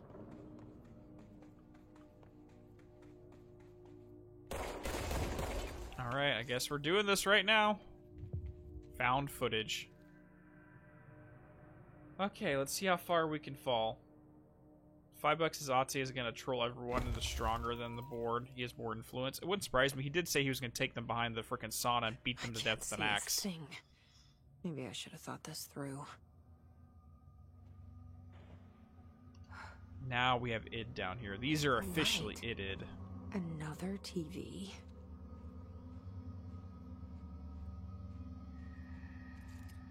So there's Ahti doing his thing on the television set.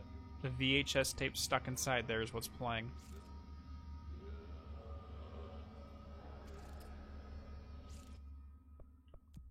So, we looked at the astral entities before, and now we're looking at this. They look basically exactly the same. That's why I'm partially under the opinion that the astral copies, astral mimics, and the id are the same classification of entity. Alright. Let's do this. Nope. Don't come after me. Now that we got this, we need to get out of here. How am I supposed to drag this thing out of here? Yeah, I think Ahti is probably the most powerful character in the game, or entity in the game as well. I mean, the hiss by itself, he's just like, yeah, hiss means nothing to me. Fine, Jesse. You're okay. Just don't drop the TV. It can literally make the astral spikes turn into nothing. Speaking of which, let's go ahead and take a look at this. So this is what the astral spikes look like by themselves. It looks like a crap ton of cubes that are kind of just like going around itself. I'm just going to take a couple pictures of this, because I've never really looked at this close up.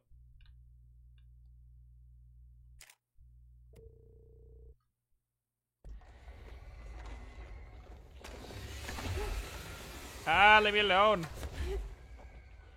So just the image of Ati can make everything just freeze up and say, "Nope, I'm staying. Nope."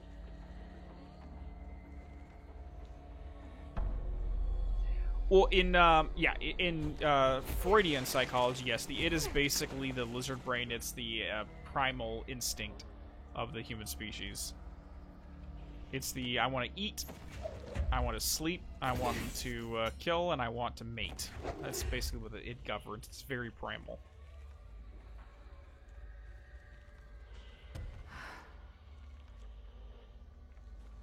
But Ati is literally freaking any entity we come across out. Really? There's a pole there? Thank you. Hey, good night, TNT. Take it easy. Good luck on your recording that audio file.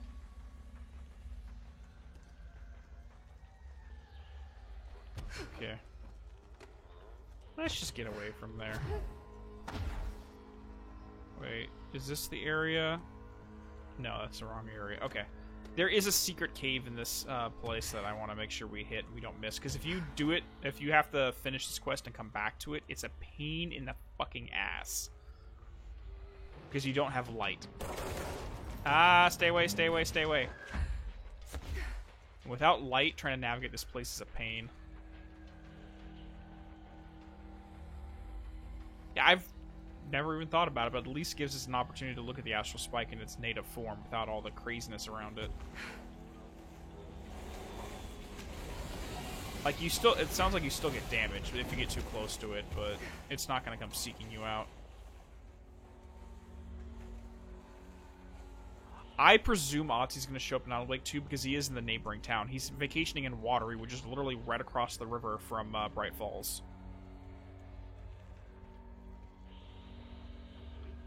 Oh god, I'm literally... What are you doing? Why are you guys Supermaning around here? Okay, guys, let me just, like, walk... God, stop it, guys! I'm trying to get past you. Don't just fucking Peter Pan your way in front of me. It's awkward.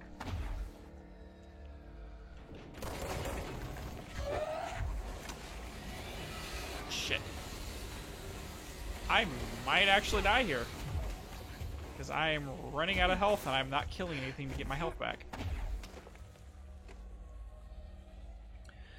Okay, so it is like humans of the astral plane and the astral spikes like the animals. I don't know if they're like human. My personal opinion, because Dr. Ash referred to them as Goylem, is that they're kind of non-conscious beings that were formed out of the earth itself and are being manipulated and obey the will of something. Okay. First things first, you stay here. No. Damn it. Stay here.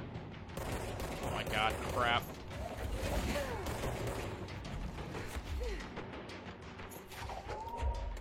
Yeah, you just become my friend. There we go. I just want some health.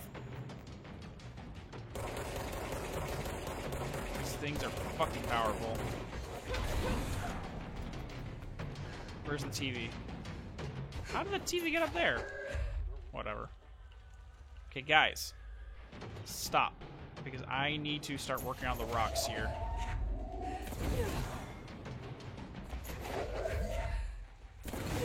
There we go. Ow! What the hell just killed me? What? There was nothing next to me.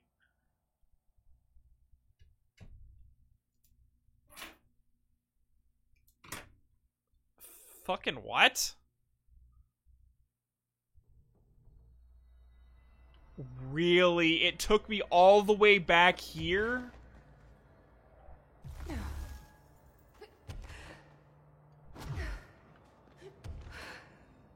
Are you fucking kidding me, game? Alright, we're gonna have to redo that whole fucking section now. Because I was looking at my health, but I thought I was pretty much at full health and there was nothing near me. Everything was right in front of me.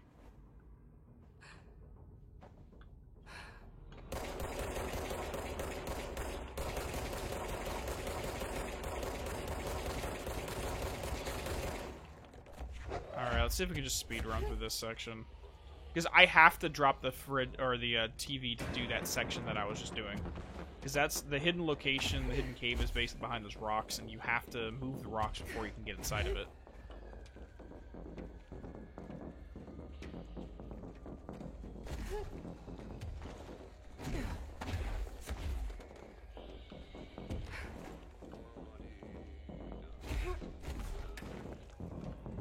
Alright, take two.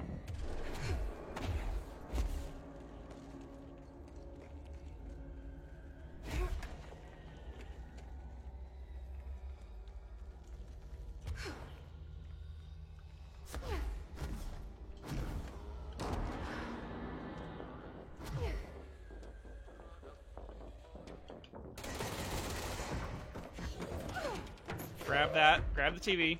Thank you. I'll get through before it reforms. Yeah, this TV is freaking awesome.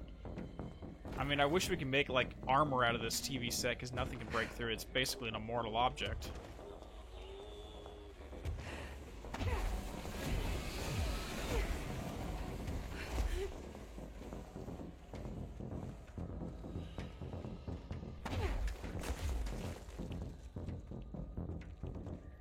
Okay, I think we're almost back to the same room.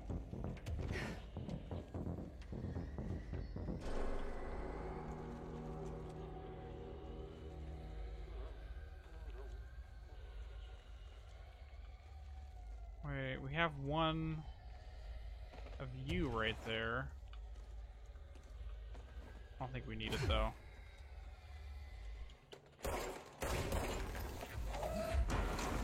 It's true. It's only because Ahti's on the screen. That's the only reason it's invincible. Whoa, no, where'd my TV go? God damn it. I don't want to go anywhere without my TV. I mean, I just feel naked without it.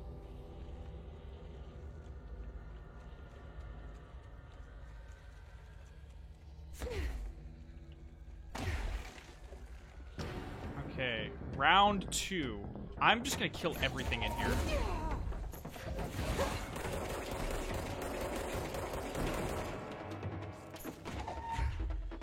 I'm just gonna stay safe and literally just wipe everything out before I even try to get the hidden location. Crap! TV, come back!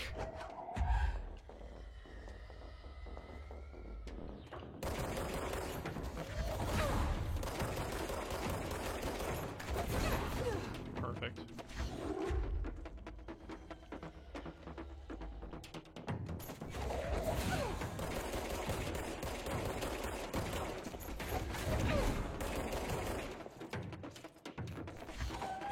Stop. Hammer time.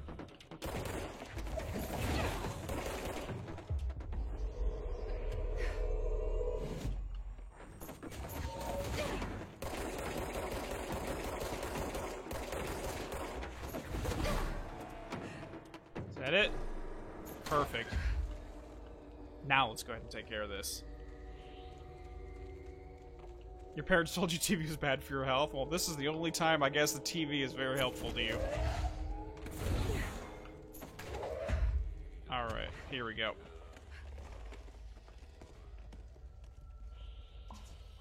Kitty!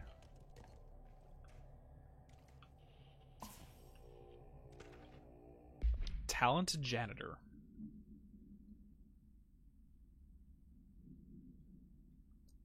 An odd thing happened today. I was on my way into the lower caves to visit the id. I was bringing them a teddy bear to see what they would do with it, when I came across a stranger. I found his unperturbed composure in this strange place curious, so I engaged him in conversation. He explained himself in an idiosyncratic foreign manner. I believed he's one of the Finnish immigrants that has been arriving to the city. It's odd that the Bureau has already brought sanitation services down here. Cleanliness is next to godliness, I suppose.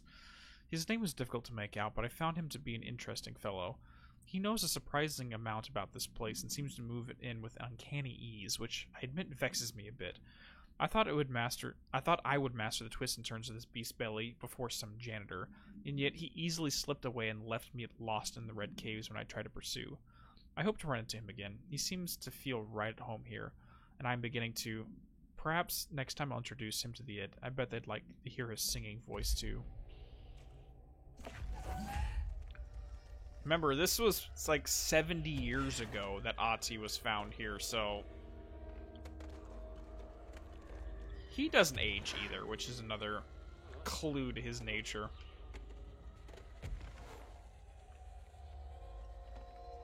Oh, there's my neck. Alright, we're almost... Let's just get out of this place.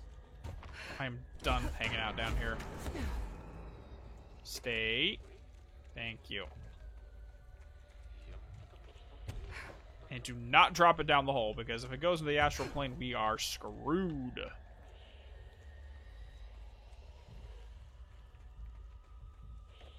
Alright.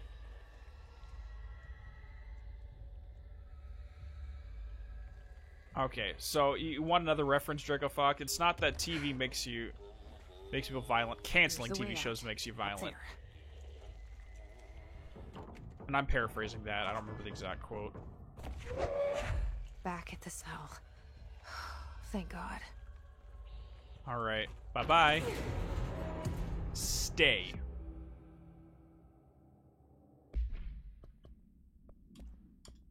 VHS tape procedures. Done. Delete. Cool. The item has proven impossible to fully contain when in proximity to human beings. Item is to be sent to blank in the blank of the oldest house in order to prevent any future access. I presume the Panopticon, but whatever. And when was this? This was in 1978. The Panopticon had not been made yet, so that doesn't matter. Okay. A VHS video home system tape cassette. Item will not eject from the television player used at the time of its altered status became evident. The VHS tape plays footage of Ahti, Entity A001, cleaning a floor and dancing. This footage renders individuals incapable of movement, speech, or thought while the television screen is within view. This effect is estimated to last indefinitely, though the most time spent in this state by a test subject is 21 hours. Individuals only recollect hearing strange music during their entranced state. Footage plays a constant loop even when the television is not connected to any power source. Even when the television and its footage are contained within an enclosed cell with no window, agents in proximity has been driven to open and enter the cell by the item's entrancing nature. Oh, Helsinger Bridge. I was talking about Scary Movie. Was my quote. I haven't watched Helsinger Bridge in friggin' forever.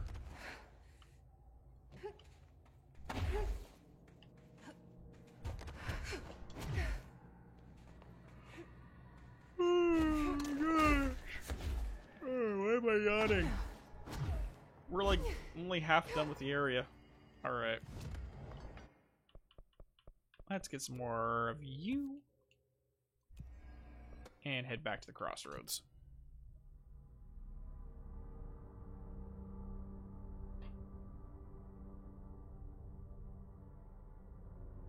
Honestly, guys, I may have to replay this entire section off screen. Hey, try not to launch me, Director.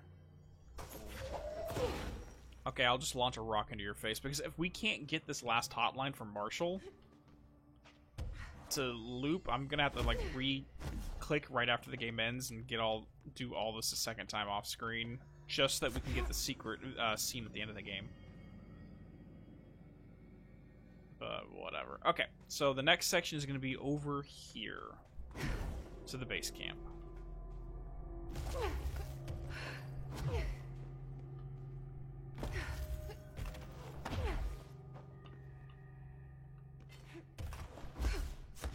Oh shit. My A button's starting to mess up on the controller here. It's not letting me jump as well as I'd like.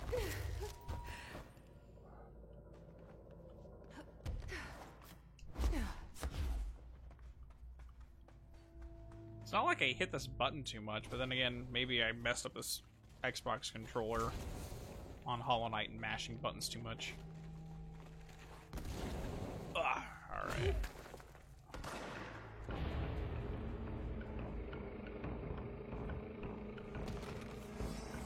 Yeah, I'll have to cheese it off screen. It's just my only concern is if it won't lock, which means I have to restart the entire section.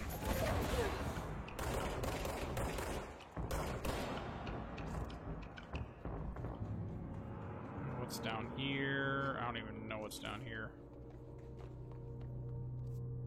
So base camp is that direction. So I guess this is a dead end? Like right there, it like cancels my glide halfway through for some reason. Okay, so what's up here?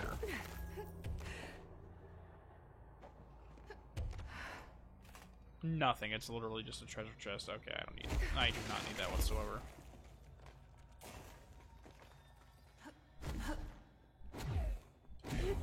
Okay.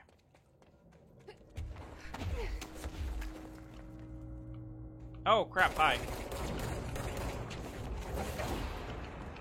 You're just chilling there by the rock? I'm sorry. I didn't mean to disturb you in the slightest. Here we go. Fractured cavern. Oh, crap. That's who I should focus on right there.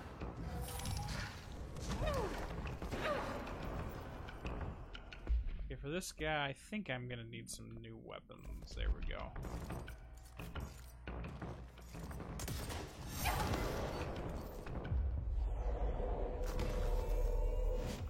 You're mine now.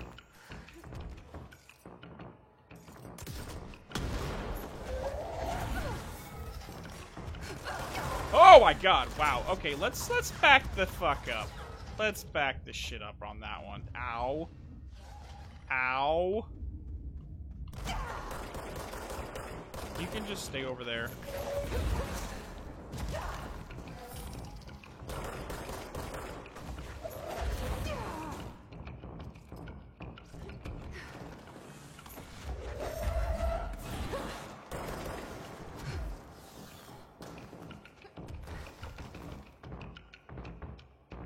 Wait, where's more? Where's enemies? I hear them, but I don't see them.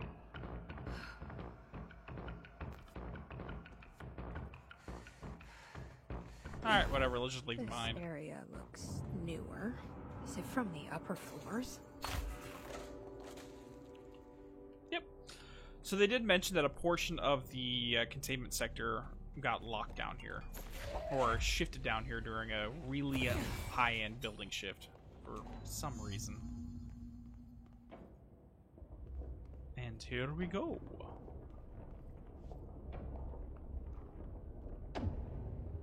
Wonder if Ati knows any modern TV shows or heck anime. I don't know. He seems to be more into music than other things. The collapse department.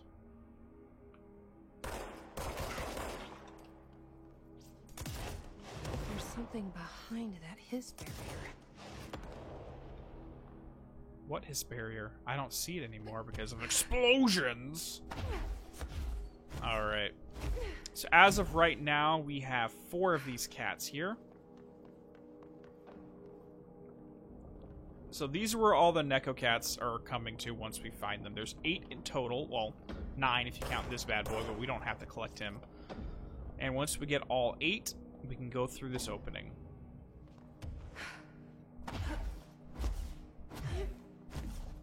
Oh, I was going for Mr. Torg, but that works too. Gary, Michael Bay definitely is an explosions guy. Honestly, I think Michael Bay was that one apprentice of Mr. Torg that didn't really understand too much, and we have Michael Bay films now.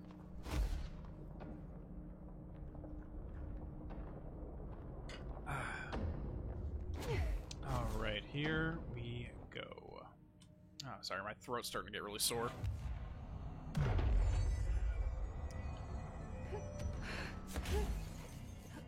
Hopefully we can get through this entire section before my voice gives out.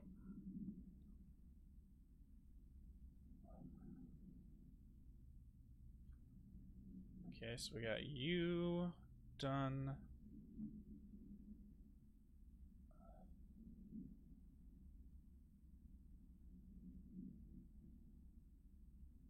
Oh, there's my neck. Okay. To whoever finds this, I am Containment Processes designer Gene Gibbs. Gene Gibbs, and I'm writing this to document the largest building shift to ever occur. Here are the facts. A considerably large section of the containment sector, including the Process and Protocols Office, our research facilities, and a fair chunk of the firebreak have been yanked down to the chasm that reaches far below the lobby level, I think. It was a violent shift, and I regret to report several casualties. Injuries were sustained by all, but many of us, myself included, are still mobile. We set up a base camp and started triaging. Triaging? That's not a word. They're making up words now. There are little supplies. We explored our surroundings and found caverns of all things. Maybe we're in some kind of cave threshold like the quarry. Wherever we are, we're not the first. There are some rusty power cores, old lights, signs, and infrastructure.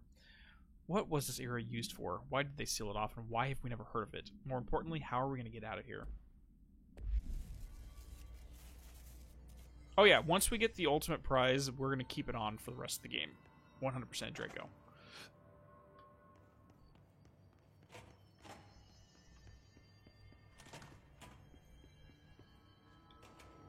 There we go. Kiev summary.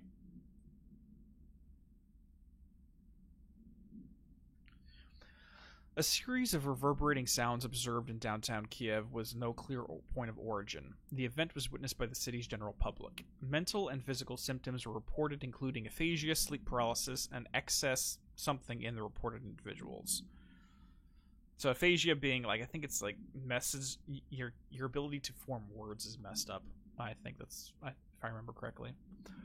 Due to the brief nature of the event, Overseas Bureau agents were not able to respond while it was active. Immediately upon arrival, agents collected audio recordings taken by local witnesses. All Bureau monitoring stations located at global junctions of acoustic amplification were directed to monitor any auditory events similar pitch, wavelength, and duration in the effort to trace echoes or epicenters. In the weeks following, similar cases were reported from both various amateur sources and Bureau stations in the majority of cities across the globe. The subsequent events diminished in volume and frequency per each occurrence. The event is believed to be generated by planar friction, though this is not confirmed. So this one actually, if you Google or go on YouTube and look up Kiev trumpets, you can find audio recordings of what they're talking here. This is a real world weird thing that happened where there's just like sounds coming from the sky and no one could really figure out what it was. I think they eventually blamed it on like industrial drilling or something. I don't recall. But in the document here, it's believed that it's generated by planar friction. And what that implies to me is two tiers of reality, two different planes of reality, are starting to rub up against each other. And that's what's causing the sound of two universes literally scraping along each other, which begs a question, why are two universes that close together? Who flipping knows? And here is the scariest place in the whole freaking Foundation. God, I hate this space.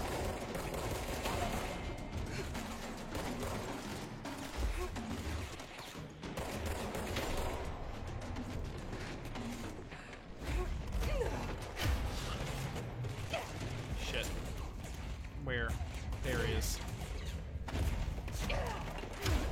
Perfect.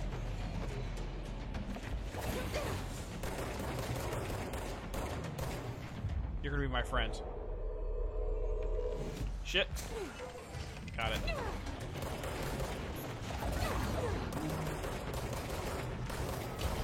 Perfect. It's just there's so many freaking openings for these guys to come through. It's a pain in the ass to try to not get shot by something.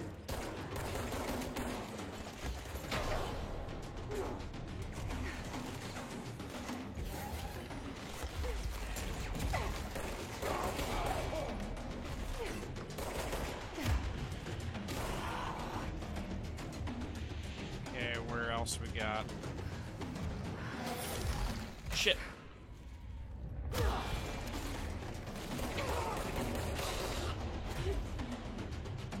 Any more? Where? I hear things, I don't see anything though.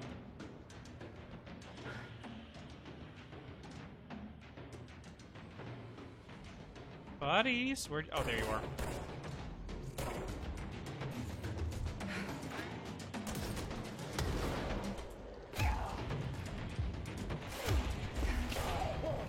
It. It was confirmed to be stretched audio from construction equipment. Gotcha, SG. Yeah, I think I heard a follow-up to that one after the fact, but it was like, I want to say for like a couple of years, it was weirding people out. Alright, so now we gotta go look at some hidden locations. Boom. Boom. Back up.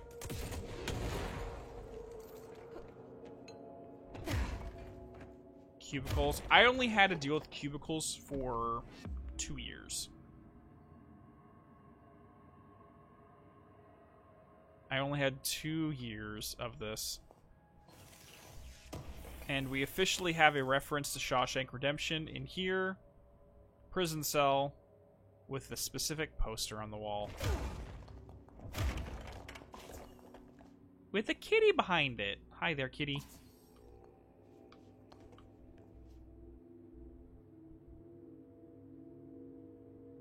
And there's another hidden location up in this area as well.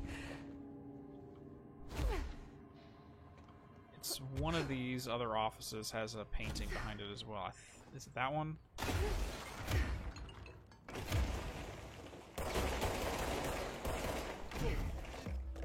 Alright, good enough. All I wanted was the ability points. I really don't care what's in there. Ka-ching, ka-ching, ka-ching. Alright. There's an audio log here with another America Overnight episode. I believe it is this one? Yep. You're listening to America Overnight, now in its 29th year. Or is it? It is, don't worry. Tonight we're discussing thrift store oddities and one-of-a-kind finds. Peggy's on the line from Biloxi. She and her husband found a beautiful Himalayan... Remember this one, in the color green. Tell us about it, Peggy. I'd heard of salt lamps, you know, those glowy rocks you plug in. They're supposed to release negative ions. Clear the air? I got one, only $4, and I put it in our living room. I thought it would look nice there. It gives the whole room this lovely orange glow. Now, this is usually when the call takes a turn. It's my husband. When he's in the living room, he won't take his eyes off the lamp. He's obsessed with it. If I turn it off, he gets so upset. He says it needs to stay on no matter what. Last night, I woke up at 3 a.m. He wasn't in bed. I found him in the living room, staring at the lamp. He was smiling. His eyes were open, but I thought he might be sleepwalking, so I shook him. He just kept smiling at the light. Then, he started to speak. He said, every time a reflection reflects itself, it gets a little greener. I've read that. And then he turned to me. He was still smiling, eyes open.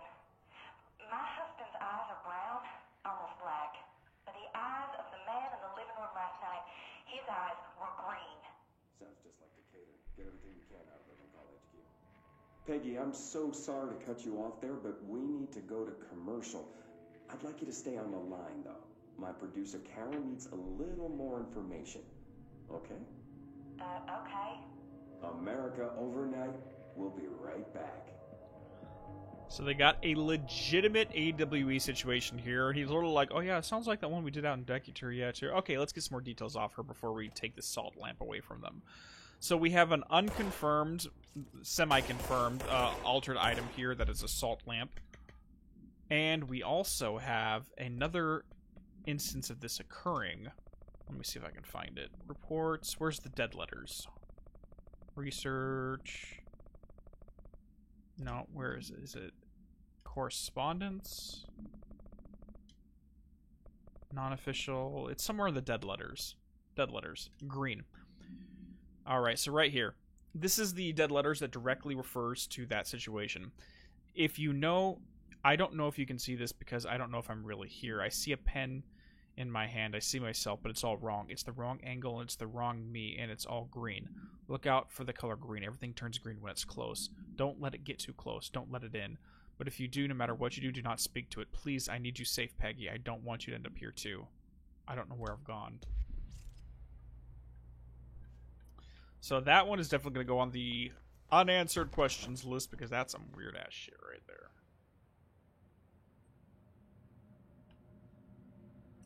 I think some board games would probably make it to the oldest house, Draco Fox. I don't know if Yu-Gi-Oh cards would make it in here, because those are still too new.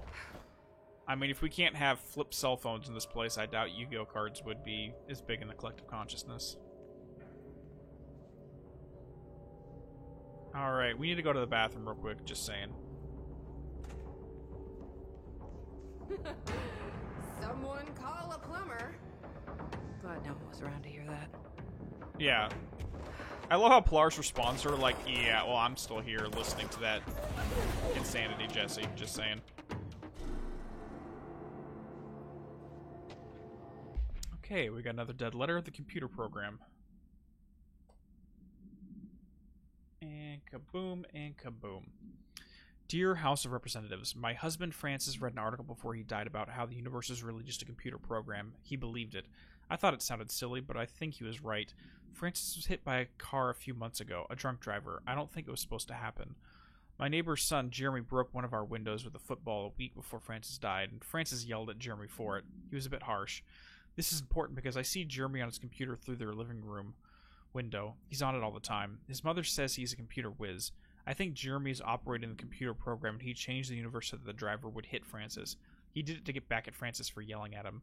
Is there a way to change the computer and make Francis come back? I have some money if it's expensive. I don't know how these things work. I don't care if Jeremy gets in trouble or not. I just want Francis home. Francis and I were very happy together. I can feel him not being here, and I know it's not right. Sincerely, Stephanie Miller. This is just really sad. Like, she had the holographic universe is what her husband was looking into. But she's just coping with loss and making up stories, essentially.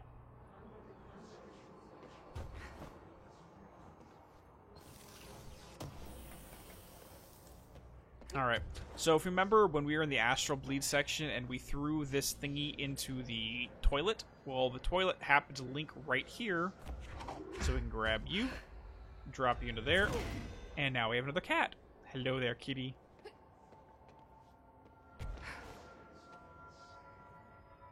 So this is another one that took a lot of prep work.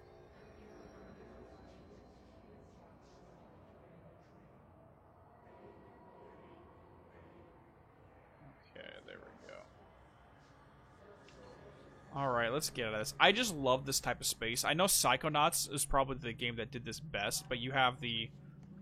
Obviously, the area doesn't fit within its physical space. Because you look over to the side there, then you come back around. Obviously, this physical location is right in there. But I think Psychonauts is the game that did that best, about having weird environments like that.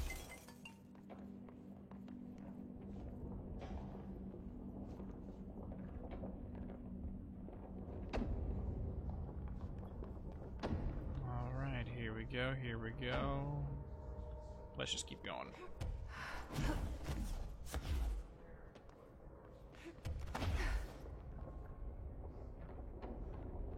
I wish I had some tea brewing right now to soothe my throat. Ugh.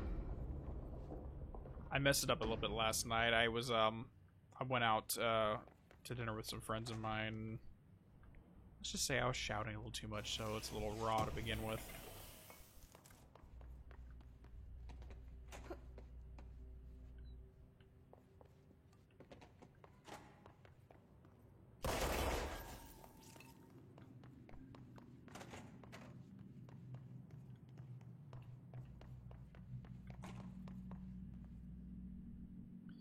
Yeah, my normal thing is tea with ginger, lemon, and honey.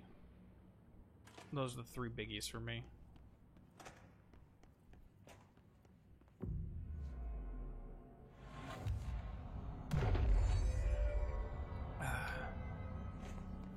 Perfect.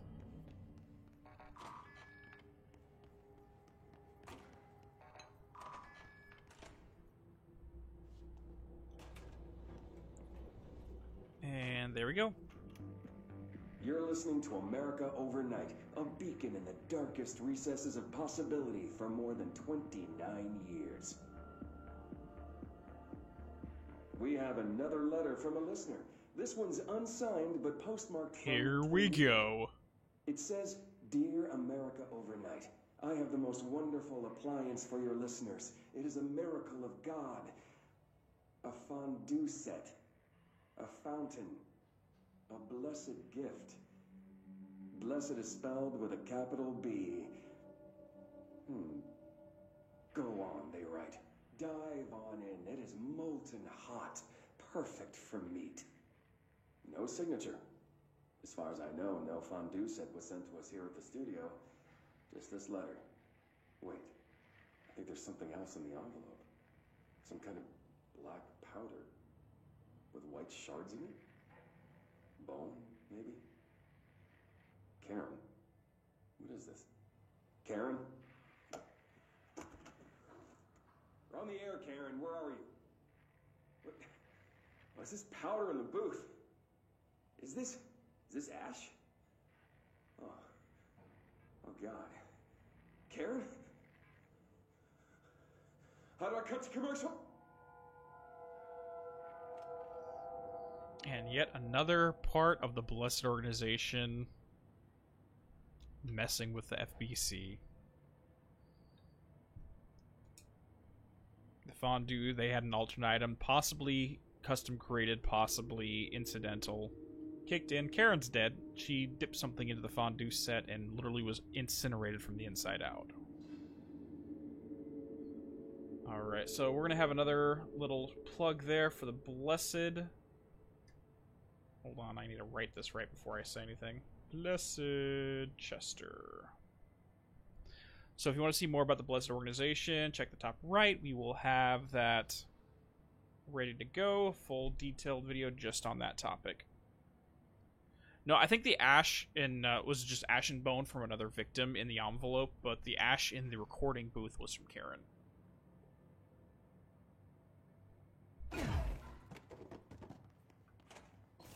Okay, and there's also... Hold on.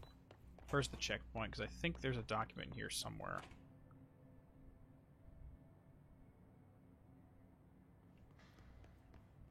It says something in the security something. Is it here?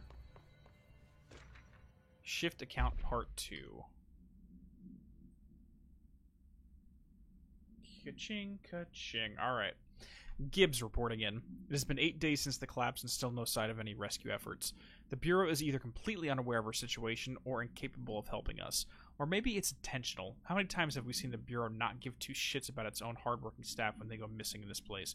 How many times did we let it slide thinking, oh, at least it wasn't me? Too many, and I'm ashamed to admit it.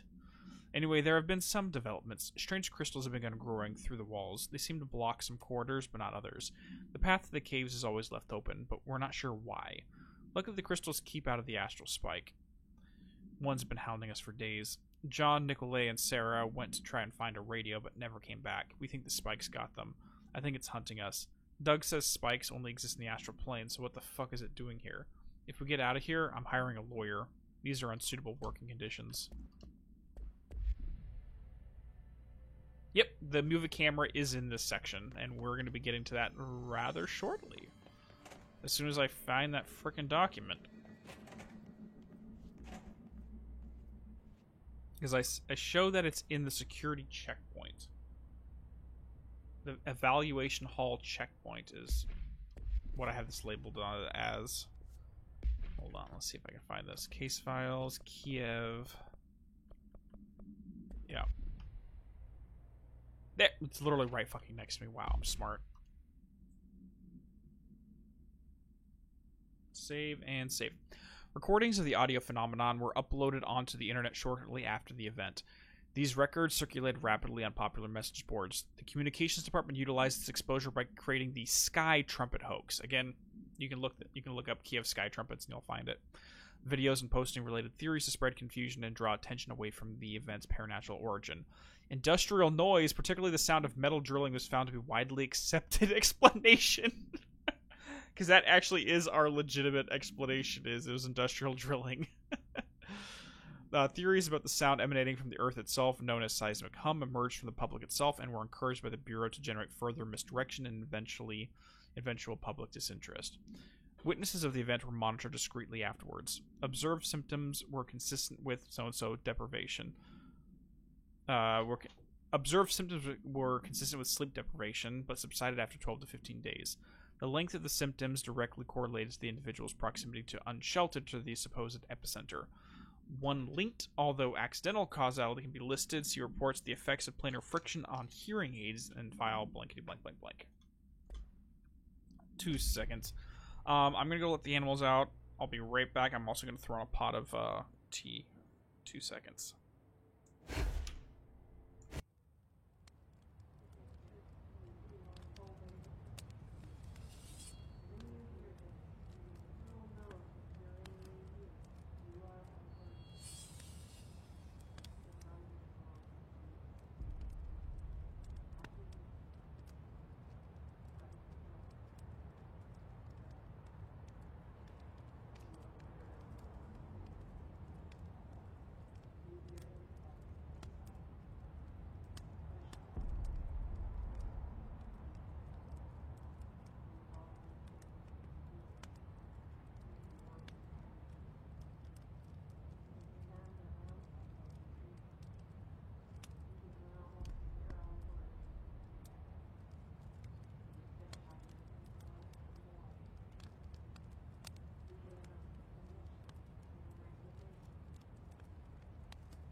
Alright, I am back. Let me just slip my tea bag in, let that get steeping. Personally, Dracofox, I think the Blessed Organization is more closely tied to the board itself. Not a secondary board, but the original board.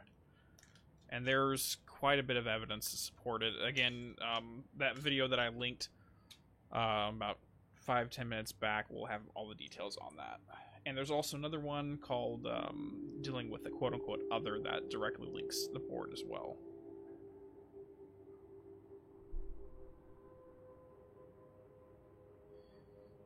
There's just a lot to link the board to this other, and there's a lot to link the Blessed Organization to this other, so I find some kind of connection there. Alright. And throw that on that mode, and let's continue onwards.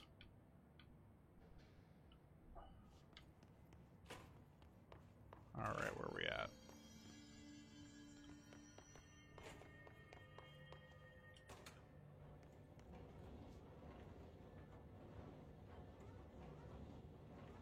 Well, we don't know of any other entity similar to the board or the former at this time, so we can't really talk too much on it. Warning: altered item detected in transport bay. Access is prohibited per safety regulation 18.A. Okay, cool. All right, here we are. Perfect.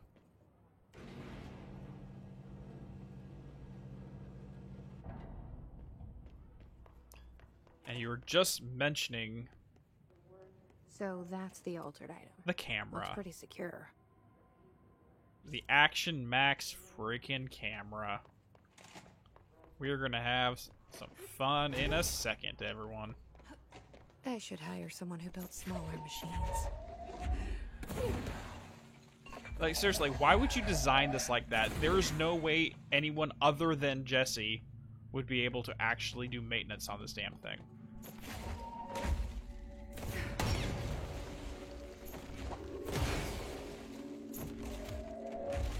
There we go, that's what I'm looking for. Like, this only works because I have telekinesis. Otherwise, you guys would all be screwed.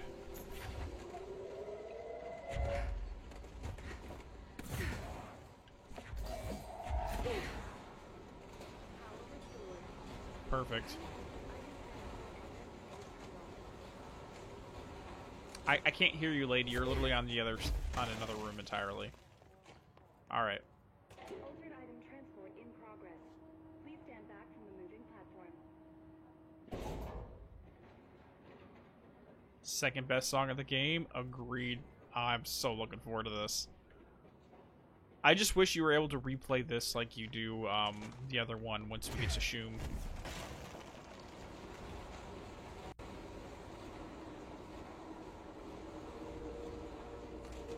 Okay, we can't go through there just yet.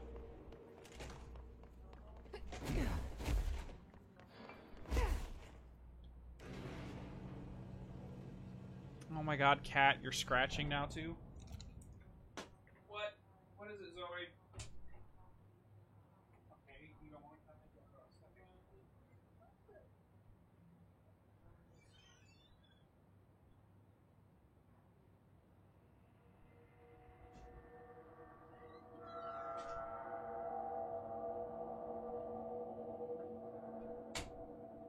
Alright, sorry about that. Gotta play freaking jailer here for all the animals. Okay. Let's get moving. No Click. altered material detected in area. Perfect. Personnel may now safely enter. Thank you. Have a bureau full day. You know what? You're fired for that pun. You're fired. Clean out your desk if you're still alive. You're done.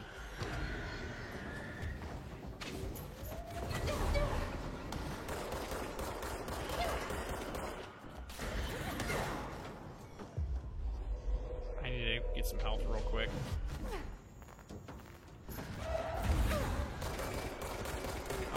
That guy is going to hurt me. Ow! Shit. I need health, and I need my shields up.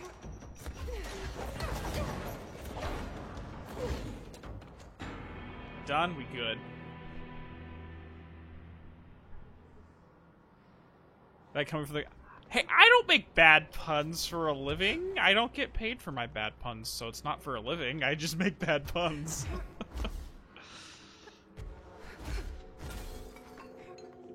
Alright, let's head on down here real quick. properly trained. Guess I pass. I am very properly trained. You're not trained at all, lady. Stop lying. Just because you're the director doesn't mean you're quote-unquote trained in certain things.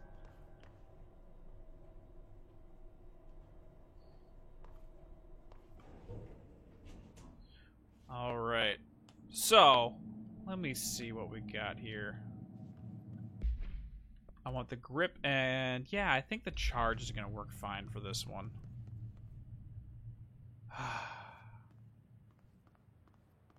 Okay, I camera. remember that camera. How the hell did it get out? Are the Hiss shooting movies now? The Hiss are definitely shooting movies now. Let's go!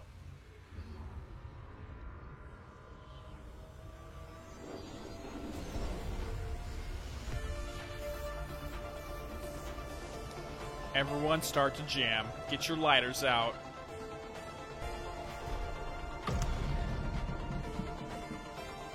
Wave them in the air, everyone. After that camera! And step on it!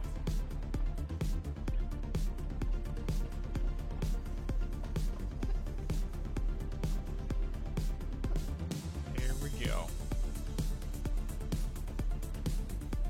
This should have been on the OST, but they did not for some whatever reason.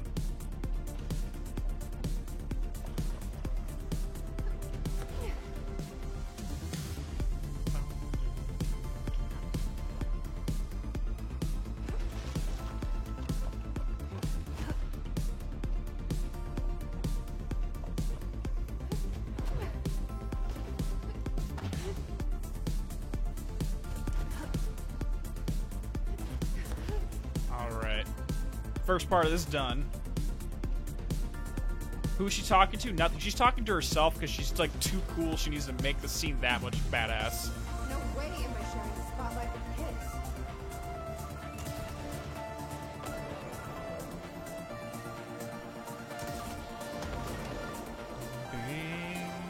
She wants the freaking limelight on her.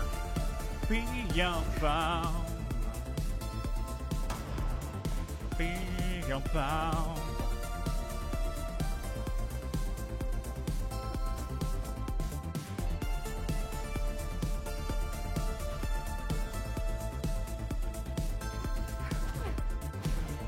That was close.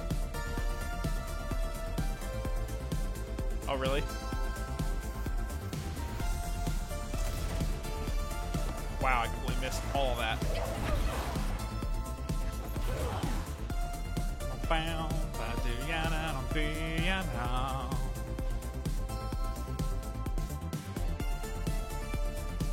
You have a whole Spotify playlist full of this kind of stuff? Nice. I don't know why you're talking to a camera, because it's badass and it makes for good cinematography, I guess. Oh, look at it. Feels like nostalgia from a show you never watched. Exactly. You don't know why, it's just that awesome.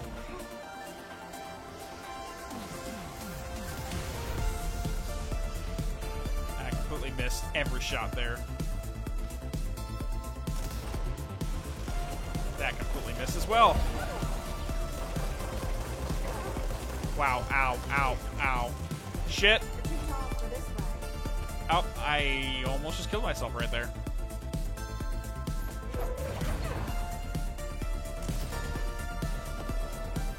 Come on, get a couple of them. Get a couple of them. There we go. I can't see the last one. There she is. It is. Ow! Okay, I need to pay attention.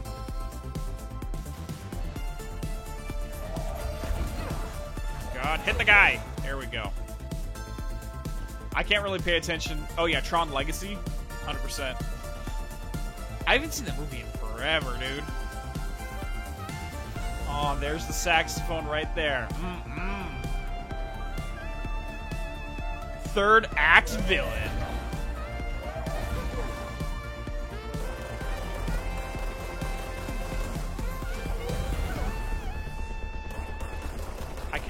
this freaking jackass. There we go. Come on, dodge, dodge. There we go. You jerk.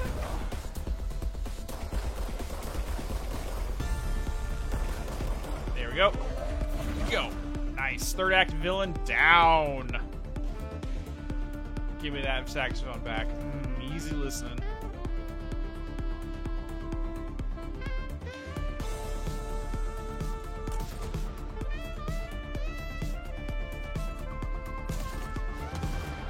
There we go.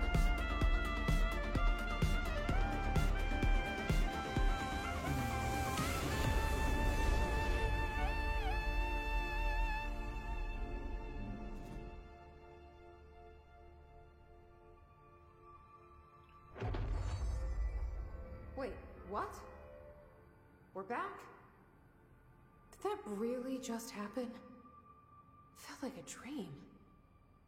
Or maybe a bad movie. It was a bad movie, but it was an awesome soundtrack. 7 out of 10. The movie was crap, but the music made up for it. Alright, first things first, we need to switch over to Shatter for a little bit. We need to start getting rid of a lot of these bad boys to clear up some space. Perfect. And same thing here, we need to clear up a little bit of space. And let's go check out our new case file for the Action Max movie. This item should be isolated from any person or event that is objectively interesting since its effect is activated by the presence of dramatic incidents. It literally will kick into effect. They're like, you know what? That would make a good movie. Boom! Make it a movie. Nice.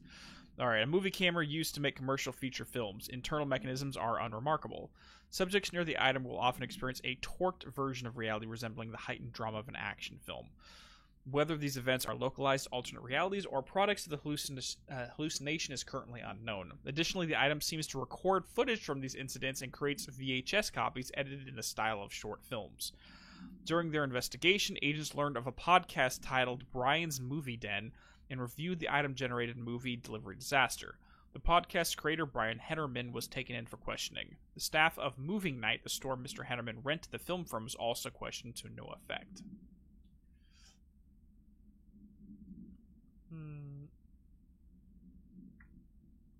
Dude, exactly, Gary. Like, all the freaking collectibles related to this specific Ultra Item case is freaking funny as hell. We're gonna find some of the podcasts from Brian Hennerman pretty soon, too.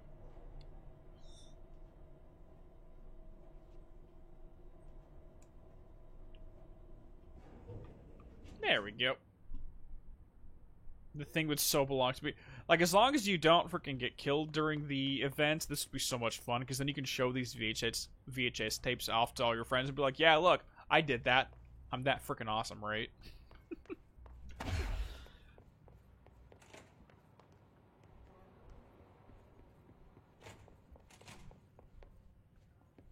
Okay, first things first.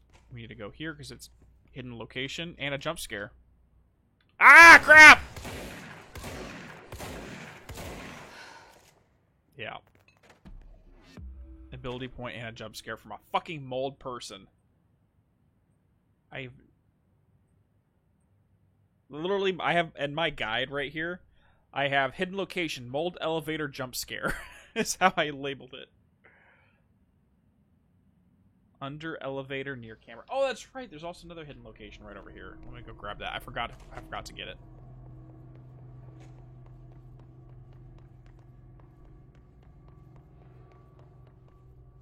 It's somewhere over here. It says under elevator near. Let's see if I can do this. No. So there's one of these elevators that you hit it and then you immediately jump out of it and it gives you a hidden location. Let's see if I can find the right one though. It might be this one.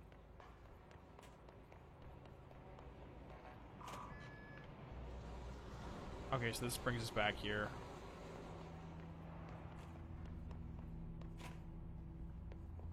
It's somewhere around here. I'll find it. And there is something in this bathroom as well, so let's grab that. Such as this bad boy right here.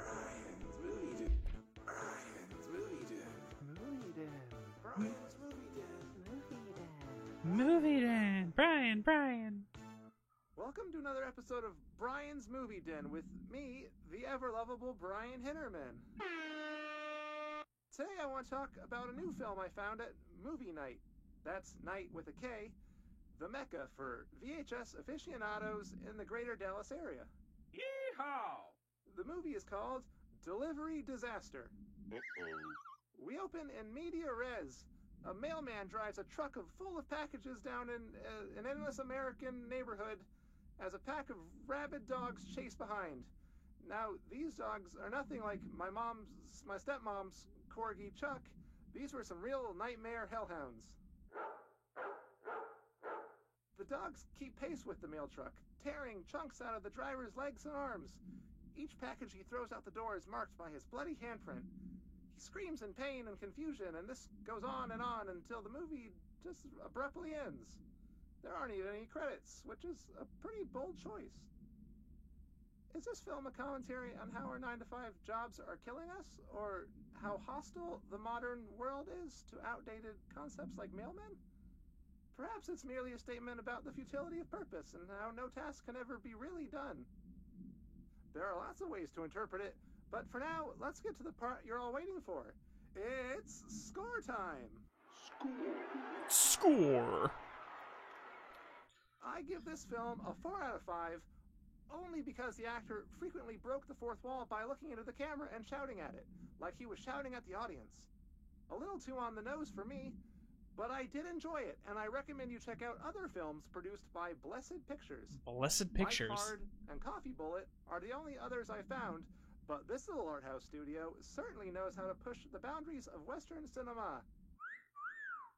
And a friendly reminder that there will be no new episode next week, as I will be visiting my aunt in Delaware for Thanksgiving. Thanks for listening, all you Brian fans, and remember, we all love movie magic, but don't forget about the you magic. Until next time, Movie Den. Brian's Movie Den. Movie Den. Brian. Oh my freaking god. I really freaking hope that my early content did not sound like that. Because that was freaking bad. Oh my god. Oh my god. I don't even want to go back and listen to my first, like, several videos. Because I know, like, I had such a fucking awkward voice. Because I was, like, trying to be, like, super, like, mysterious and shit, and it sounded fucking cringy as hell, but whatever. Yeah, I never really watched Rick and Morty either. I've seen a couple odd episodes, but that's about it. Alright. For immediate publication, I learned a brand new language the fish taught me. You probably don't believe me, so I will prove it. Hyolelel Meti Jur Milabat Eos Eomin Echo Kudo? Kib Kudo, Ert Peepo Hurum Elin Rek I Buit 1455 O Pertrum Klob Hun with 20222 Quiddy Whip Aelin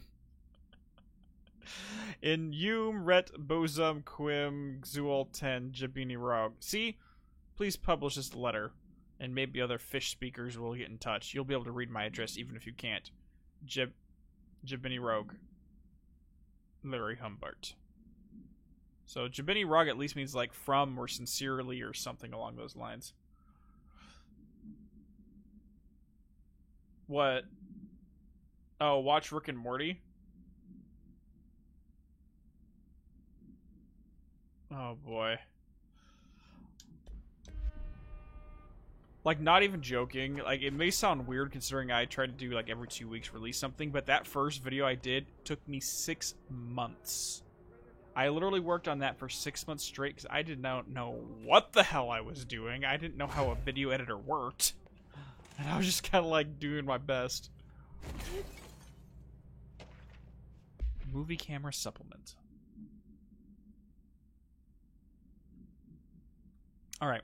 The item first came to the Bureau's attention after a hospitalized mailman from so-and-so Arkansas claims his injuries had been caused by a movie camera. Further investigation connected the incident to altered item 80, which is being shipped in the mail truck at the time. The package cameras later found in an empty warehouse. The return address led agents to a P.O. box located in San Fernando Valley belonging to the company called Blessed Pictures. Whether Blessed Pictures is involved in the creation of dissemination of the items VHS films is unknown. The following is a list of all known films believed to have been shot by altered item 80. Shoot First, Die Last. Never released. Coffee Bullet.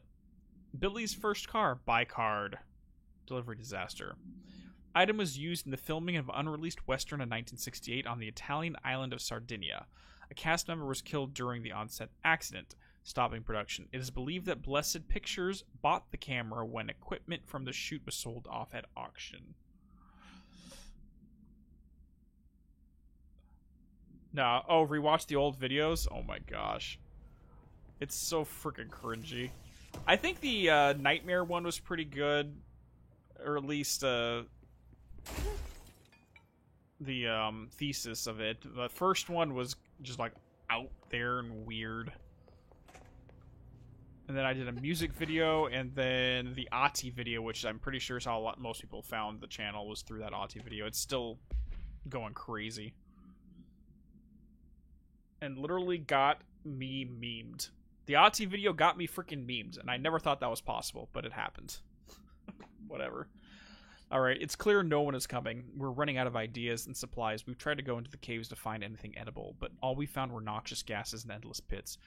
The crystals only let us go one way, even though we could see the caves branching out. We did find some weird spiky pillar. I only got a glimpse of it before the astral spikes attacked. There were a few of them this time. We lost a lot of people. There's only 6 of us left. We didn't ask for this. We didn't want to come down here. I'm convinced something brought us here. The others say I'm going to nuts, but it's clear that this was no house shift. Shifts slide a bathroom, a sector over, or rotate a hallway. They don't drop a full division into some caves. We were brought here. I know it. But what for? Why tear us away from our lives just to torture us? If this is some sort of test or mission, then here's some advice for whoever's running it. Give us a clearer instructions next time. I hope these notes are good to read or whatever ranger finds them. Fuck you, put that in your report. Alright, so I had a random thought. I've never thought about this side quest for, like, at all. This just seemed like a fluff piece of text for the collapse department, but I have a thought. If this last one is accurate and this was not a house shift, but something else intentionally brought them here, do you think, because they were all getting killed by the astral spikes, remember? Do you think it's possible that the board intentionally brought all these people here just for some form of ritual sacrifice? Just question. Like, it wouldn't surprise me, but I've never really thought about it, to be 100% honest. Or the house itself. Well, yeah, but the house itself brought it down here, and they all got killed.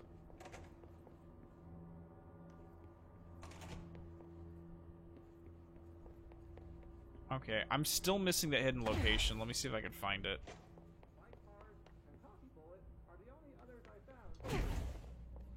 And why were all these videos at White Knight? So there's the White Knight freaking movie. It's kind of like a Blockbuster video, but they sold specifically these things. I'm gonna write it down.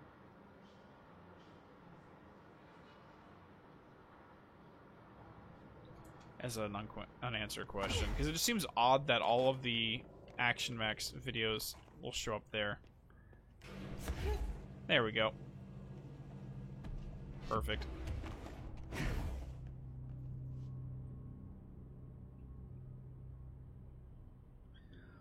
Well, like I said, if it's a form of ritualistic sacrifice, that makes sense, but we've never seen any example of that needing to be done in the past, so it just seems an odd and out of place if that is the case.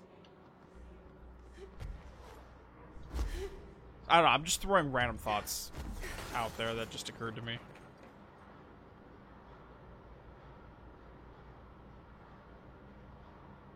I mean, it's possible, Gary, that the Forum brought them down there and had the Astral Spike attacks them to gunk. What would this do to affect the board's plans, though? It just seems kind of just random and out of place. I don't know how a few random people getting killed would affect the board's plans.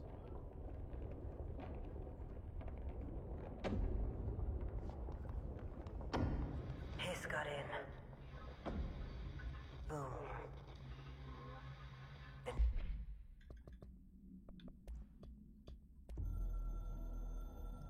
Finally, this one popped. The Hiss got in. The Foundation is overrun. I was out of time and out of options. I took all the C4 I could get my hands on and strapped it to the nail. Boom. A desperate move. But it's better off in pieces than in enemy hands. Trench wouldn't be thrilled. He always said how vital the nail was. How it was the Bureau's duty to protect it. Bullshit. Those years spent in the director's chair warped his priorities. In the end, he valued order over people, the advice of invisible voices over that of old friends. He lost sight of who he was. The board made sure of that. But I did my duty. The Hiss can't corrupt a pile of smoking rubble. My last act as head of operations. I'm done. At least I could take those bastards down with me. I guess that's one way to handle it. Yeah, we still don't have that other hotline. I think it just bugged out and didn't pop is the problem. Smoking rubble. Marshall blew up the nail? What the hell was she thinking? Well, it definitely makes it... So, and that's the question, though, because the Hiss did get into the astral plane regardless. So, out of what methodology did the Hiss get into the nail regardless of whether it was blown up or not? And did that happen before or after?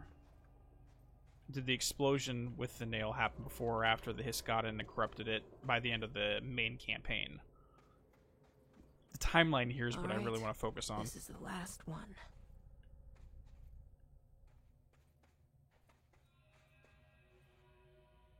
I love how the roots form what looks like an arched doorway. I can't believe Marshall's brilliant plan was to blow up the nail. Jesse, what are you And doing? she You're talking thought over the I board wasn't right now. ready. You literally just talked over the board. Thank you, Jesse. Good job. Good job.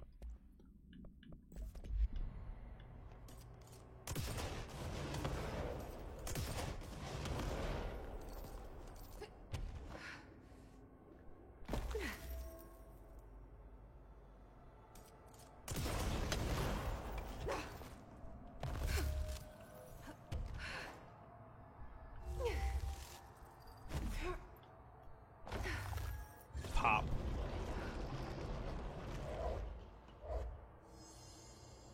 There we go. Nice and shiny smooth. You happy? You happy, you fucks? Sorry. There. Easy as pie. Fuck. But that's the last one. I fixed it, didn't I? Former nail leave end.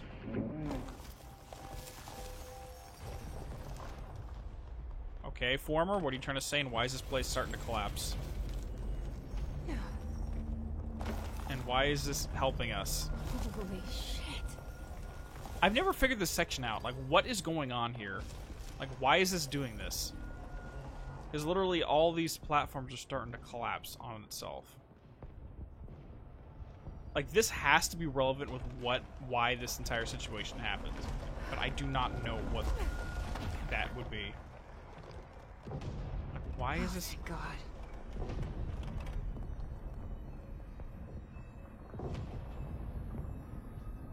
I don't get it. I don't get it. What the hell was all that? Things should be better now, not worse. Emily will know. I hope.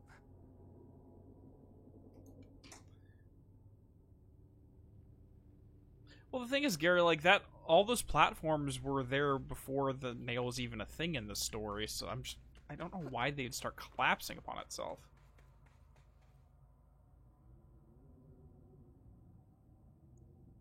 Yeah, I did notice that the crystals look like spines and rib cages there. Like, it's just everything relate. Okay, hold on. Like, everything related to the crystals and the locks specifically, and just all this stuff is I've never wrapped my head around it.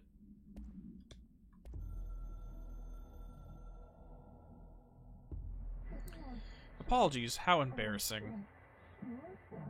Astral Fellows / Shades are acting hostile, very rude. We cannot direct behavior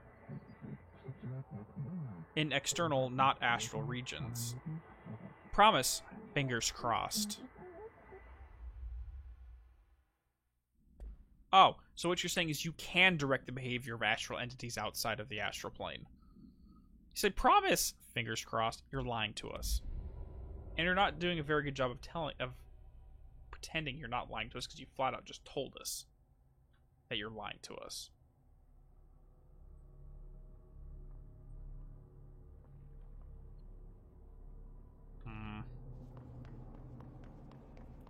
Fucking shitheads.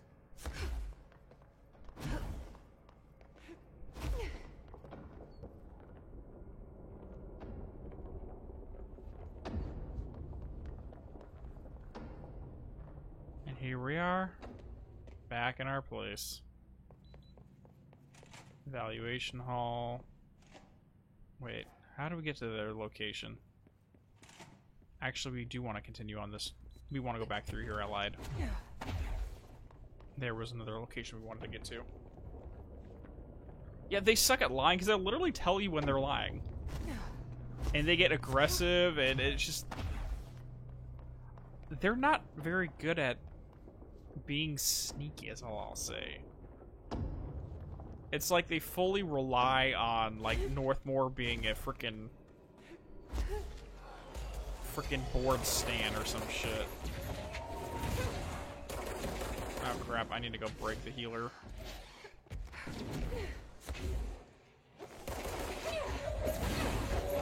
Got it.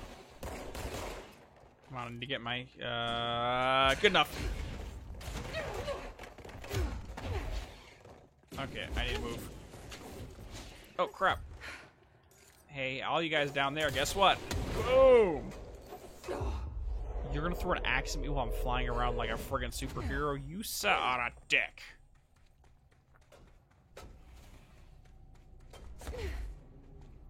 Okay, since we're in close quarters, I think we need to switch this around.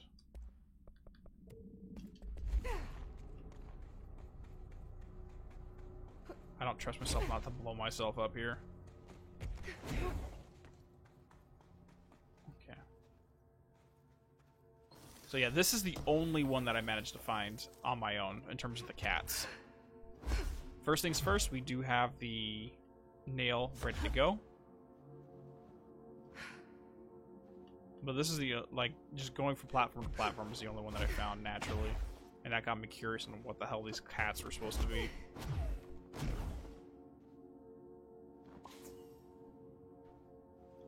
Got it.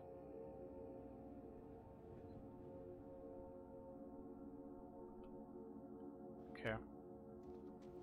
And down. Can I step on it? I want to step on it. I want to step on it. No, let me step on it! Jesse, damn it. We need to talk.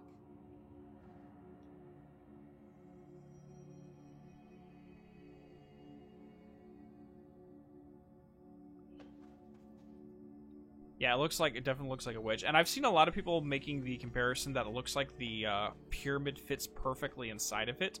The only counter argument I have to that hypothesis is the shit. I hope I know. What did you do? What is causing these tremors? I thought you could tell me. I completed the 4 rituals just like the board told me to. The astral bleed should have stopped. Look, it has stopped. The nail is repaired. But we have a new problem. My analysis of the nail indicates that it is literally a piece of the astral plane. Or possibly a vessel containing the astral plane. Or both. Either way, right now both dimensions are vibrating at completely incompatible frequencies. The spatial friction they are generating is incalculable. It's going to destroy both planes. I messed this all up. Maybe Marshall was right to destroy the nail. I should have left it in pieces. No, then the astral plane would still be leaking in. Sometimes there's no right answer, Jesse. We need more information. No. I need to fix this, now. I'll figure something out. No, we should really make a plan. The tremors are originating from directly below us, but we don't know what... Perfect. I'll head down and take care of whatever's going on. Just do what you can from here. Jesse, you can't just... I have to, Emily. I'm the director. This is on me. Right, Draco? She's just like, okay, Jesse, what the shit did you just do? I told you we were gonna die down here. Bro, chill. Bureau researchers, do not panic, Dr. Saba. Keep monitoring those tremors and get me some actionable data. Oh, so it confirms that is Saba. I fucking thought so. I called it. I freaking called it. Anyways. So, moving back about the pyramid fitting at the top here, my counter argument to that is the pyramid is a square pyramid, which means that all four sides of the bottom are equally shaped. This one, the front, this length of the side right here is longer than this length right here, which means that any pyramid that fits inside this would not be a square pyramid by definition, because one side of it's longer than the other. So the try not to launch Black me, Pyramid Director. would not be able to fit inside there. I'm just kidding. I think that more likely that's what they were going with, Matt, is they're trying to make it look like the monoliths from the Space Odyssey series. Specifically how the Blackrock Quarry was set up. Anyways, before we go down there, I do want to try one thing to get the last cat, because we technically only have one cat left to get.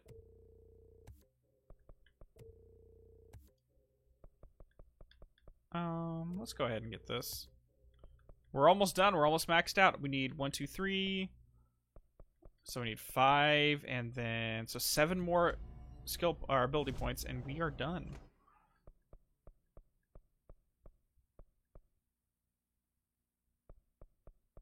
I think it's called the Warehouse Rise. I'm gonna try see if I can get this last cat that we missed in the elevator.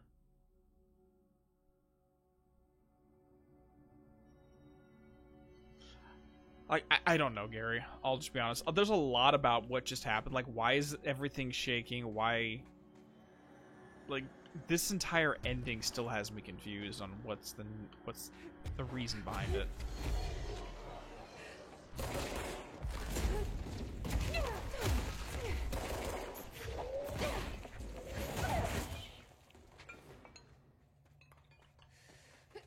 I'll be 100% frank. Like, I have my ideas about what the situation is, but it's not really helpful.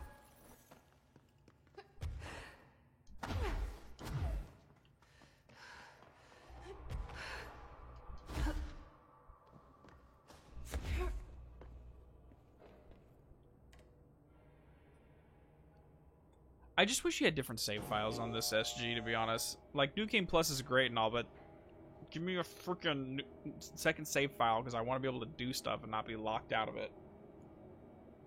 Or delete all of the mods I get and all my progress every time I want to replay a section. Like, literally what I had to do on my PS4 is I'd create new player profiles so that I'd have, like, 3 profiles, one for the main play, one for assets, where I would just delete the progress and bounce around as needed. I don't know.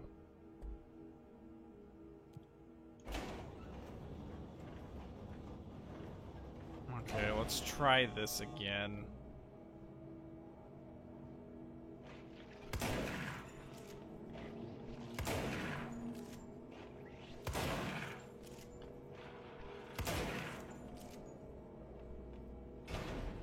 Motherfucker.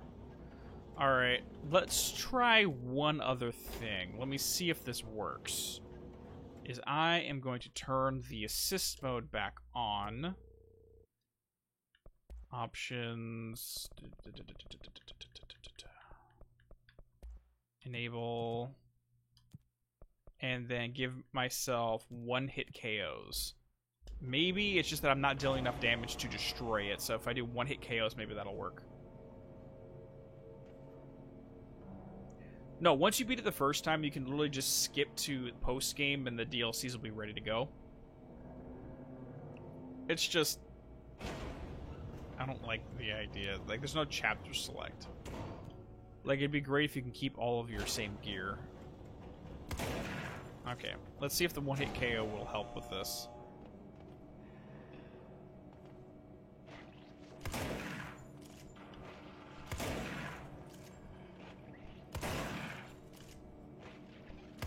It's not doing anything.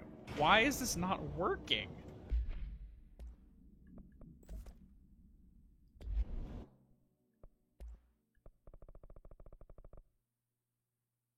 Yeah, so this is how you get the final cat SG. This is literally how you're supposed to do it, and it's just not freaking... Like, I've done this half a dozen times. I do not know what is different.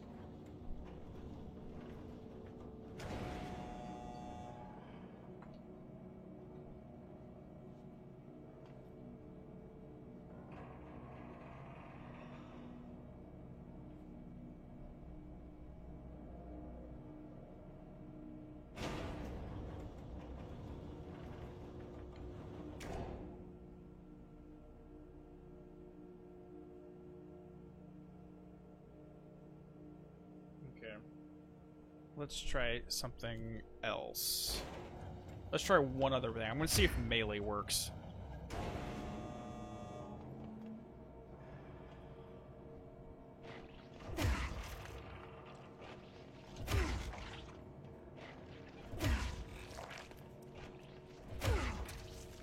I think that's what did it. Yeah, that's what did it. It's a freaking melee we have to use. You, sir, are a dick.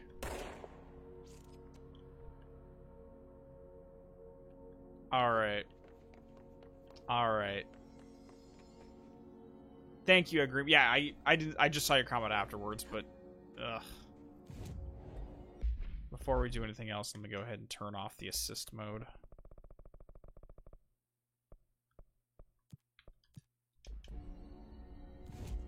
Alright, with that being said, I believe we have somewhere to go now.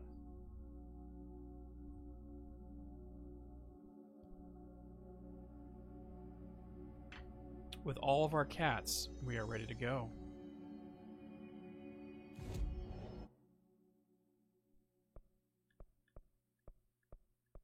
It's not that one. Where is it? Collapse department, that's where we're going.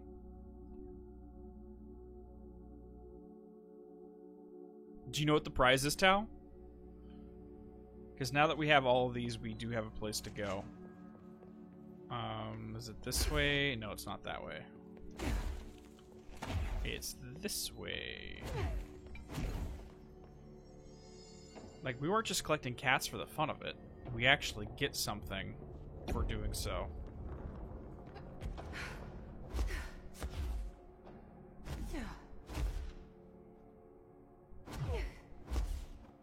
And if you don't know what it is, oh, you are in for a treat if you do not know what the reward is. Alright, little cat cult. You guys are freaking creepy. This absolutely is the best prize. 100% legend.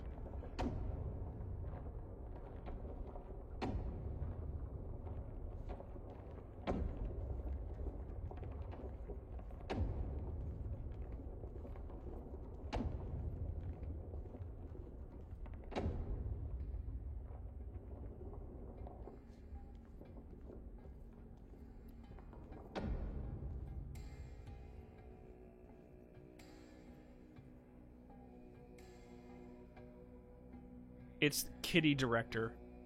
It is Director Cat. Apparently there is a second director inside of the oldest house other than the FBC, and it is the Neko directors. And we've managed to find our way into the fucking cult room, but our reward is right here.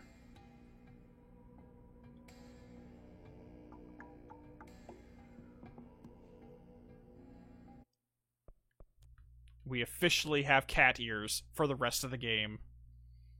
Yes. That is what all of this was about. So we can have cat ears. And become the official crazy cat lady of the FBC.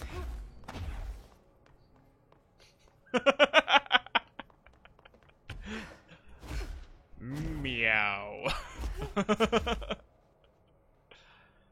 Literally the only reason we did this.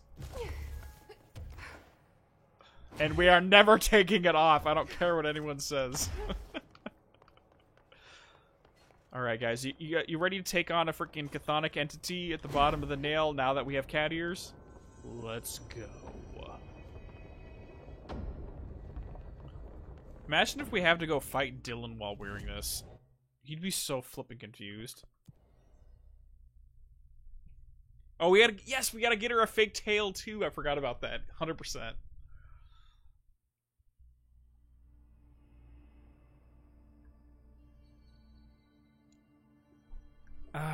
Crazy cat lady achieve. We should have gotten an achievement for that. Alright, guys. It is time to figure out what's going on down here. That was just the top of the nail? How much deeper does the foundation go? As deep as it needs to go. Entry day plus 118. I have changed, though it's hard to know how or why. I no longer need tools to detect the house's veins, to hear it breathe. I can feel its blood churning beneath my bare feet. I have added my own illustrations to the walls, trying to solve some mystery that the oldest house whispers to me. I have to avoid the it as I do so. They haunt me. I don't blame them. They're just following the Pillar's orders. Even poor Adam doesn't seem to recognize me anymore. I've spent a long time contemplating the etchings of the tree and its roots. Did you know this city used to be a forest? I wonder if our oldest house wore a different face back then. Or if it was always here. A 21st century office building since time immemorial. Can a place know the future? Can it change its skin? Can it wander? I always thought the esoteric world was my father's, not mine. But here, in this sacred place, I finally understand his devotion and his awe. This basically gives us our confirmation that at some point in the past, what we now know of as the oldest house used to look like a giant great tree. And as collective consciousness shifted from more tribalist, esoteric worldview to a more science-based one, it eventually evolved and changed its face to appear as this. And the secondary thing is, remember, the board and Director Northmore has been trying to force Ash out of the Foundation the entire time. And as he rejects that order, the ids start turning on him to the point where he has to avoid them and run away. Almost like the board is saying, hey, this guy's no longer playing ball, get rid of him. And the ids start doing it. Yeah. No, I have a whole video. I mentioned it earlier about the oldest house being the world tree itself. Because one thing about the Yggdrasil... Crystals are growing like crazy here. Yeah, it's kind of Almost crazy. like they're trying to stop me. And if they're trying to stop them, who is trying to... Okay, so that'll give us some information real quick. If the crystals are growing with the intention of stopping Jessie, well, who would have the motivation to stop her from doing what she's going to do down here? That's our first clue. But yeah, so one thing about the Yggdrasil is that it's said to exist in all realities simultaneously. Which would make complete sense considering the oldest house can very easily link into other thresholds of reality as well. Astral Spike.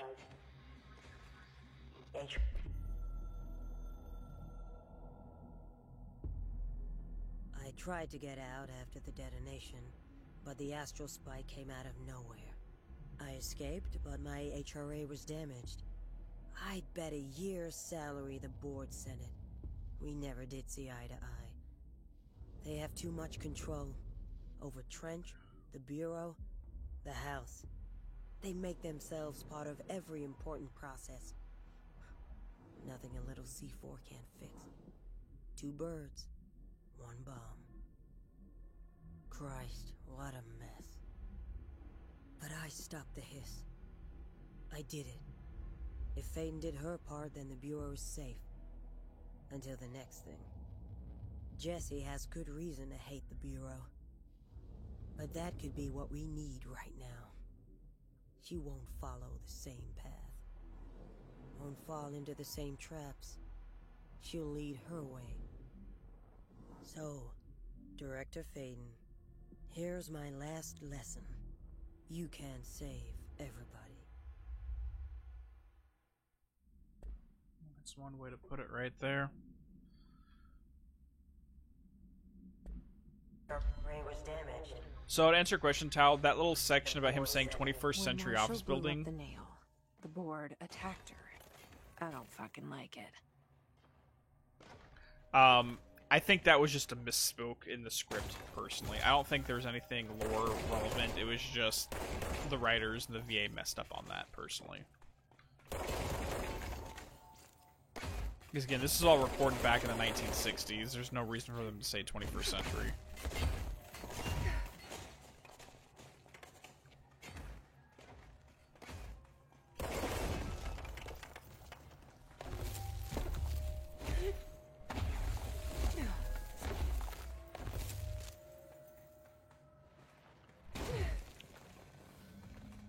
All we can say, though, is that the crystals are controlled by something conscious. Something conscious. Nobody else hears the house. Their ears are too full of lies. We were shown the way inside so we could help. But all we've done is fall victim to the same parasite. I should have seen the web earlier. The strands between Northmore, the pillar, the gun, the id. What hope did we have? Thrown into this conflict beyond our comprehension.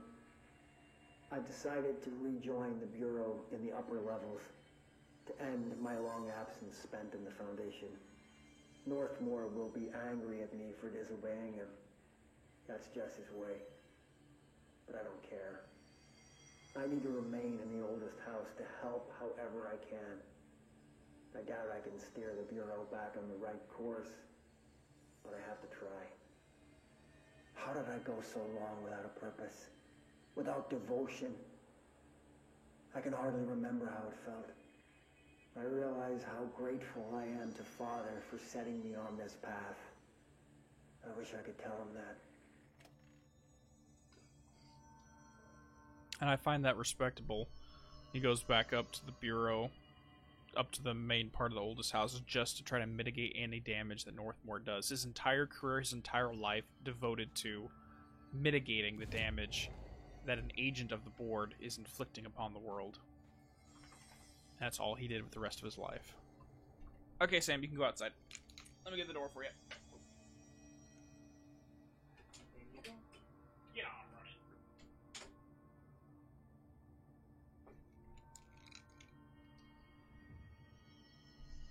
running. Alright, and I just want to double check something. Got those two hotlines. Let me just make sure that this one, yeah, this still didn't pop. Yeah, I think the game just bugged out and didn't give us that one hotline. Alright, I am not using the charge on this one. Let's use the Pierce. I think it'll help out here. Mom needs you for something.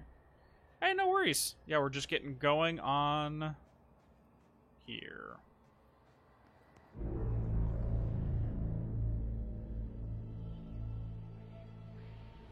Marshall? You're alive. Soon you will no longer recognize us, or yourself, or him, or her, or them. Family is dead. The walls are broken, but yellow and red in the eye. God damn it. She was saying something other than the hiss chant right before. Take everything. I don't know what it was, though. I am not letting you take this. You've always been the new you. You want this to be true. real quick. Hold on. Before his chant. Text. Yeah, because her first things when she had a normal voice, that wasn't his chant. I don't know what the hell she was talking about.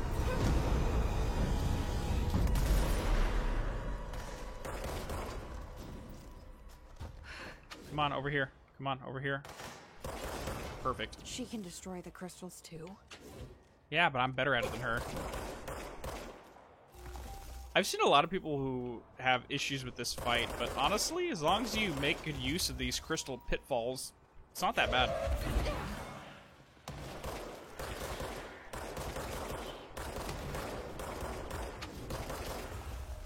Oh! Why would you try to smack me in the face? I don't appreciate that. Over here, come on. Get over here. Come on, hit me. Hit me! Okay, you can just stand there. That's fine.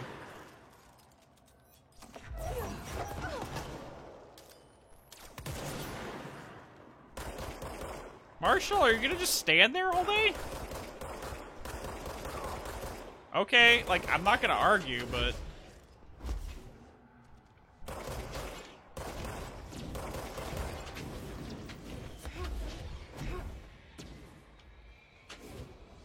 You just gotta really make use of the environment for this one.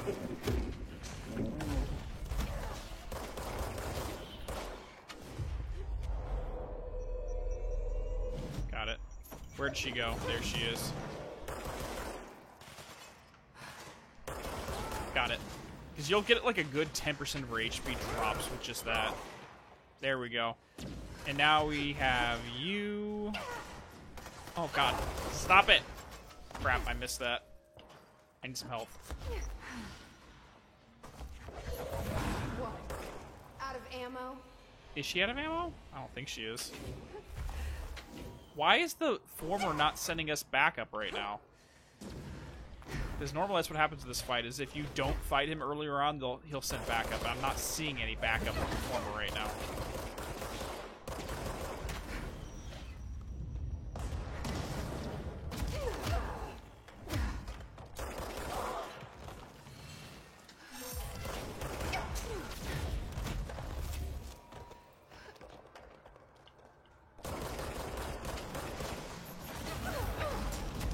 Wait, no, there they are. There's my backup. I see them now.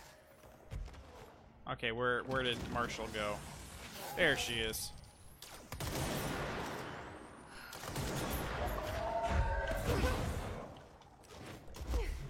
Don't try to smack me with your damn pickaxe. I don't appreciate that. Sorry, I wasn't here to help. The nail is corrupted. That explains why the board wasn't answering and what's causing the quakes.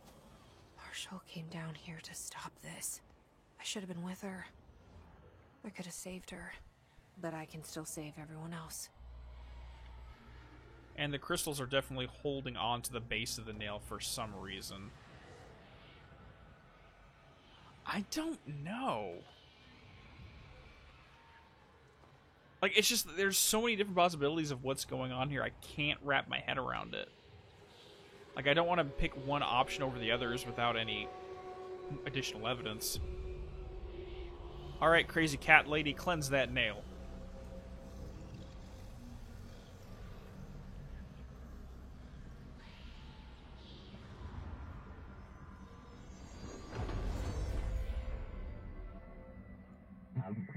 We are cleansed, liberated. Hallelujah! The foundation is stable, beaten, A-OK. We hope you improve your attitude, your loyalty. Well, fuck you too. Oh, I'll be sure to. Let's play it smart. They don't need to know I'm onto them. Not yet, anyway. Yeah, that's my response to them too. Well, fuck you. It's basically after they put you through hell, lie to you, insult you, threaten you. After you do what they finally say to help them out, they're like, oh, well, I hope your attitude's better from here on in the future. Yeah, fuck you.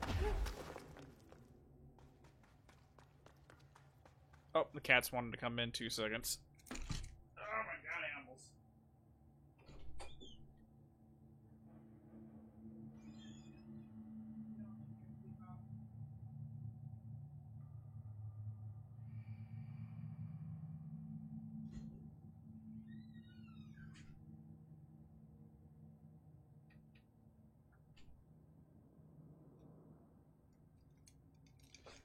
I need to grab a can of air and clean out my PC.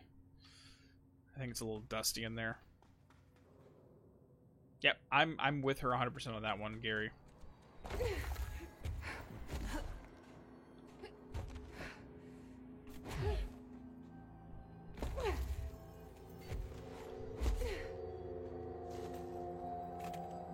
mean, that's exactly what it is, Legend. Oh, hi there, former.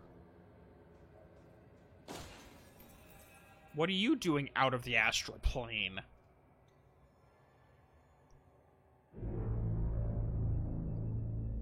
The nail is secure. The Hiss can't touch it. I can't undo the astral bleeding in the Foundation, but at least it's stopped. Along with the seismic activity. You did it, Jesse. Did you ever find Marshall? I did. She's gone. She died thinking she'd save the Bureau. Not a bad way to go.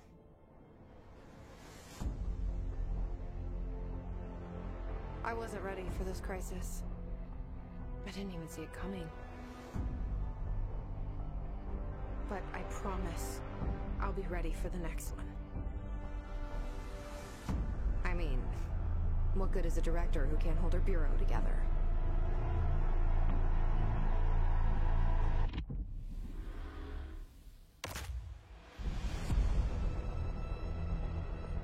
And there we go. And we still don't know what all that bullshit at the end is about. We have some more dialogue with Emily that may help illuminate, but I'm going to leave this on an unanswered questions list because I do not fucking know. Oh, yes. Boards are friggin'. We're going to have to fight them next. Yep, I'm with you. I thought I know how to handle things, now that I'm the director. Clearly, it's not that simple. I need to choose a direction for the Bureau. It should be one that serves our goals, not the board's. Whatever those are. I need to lead my way.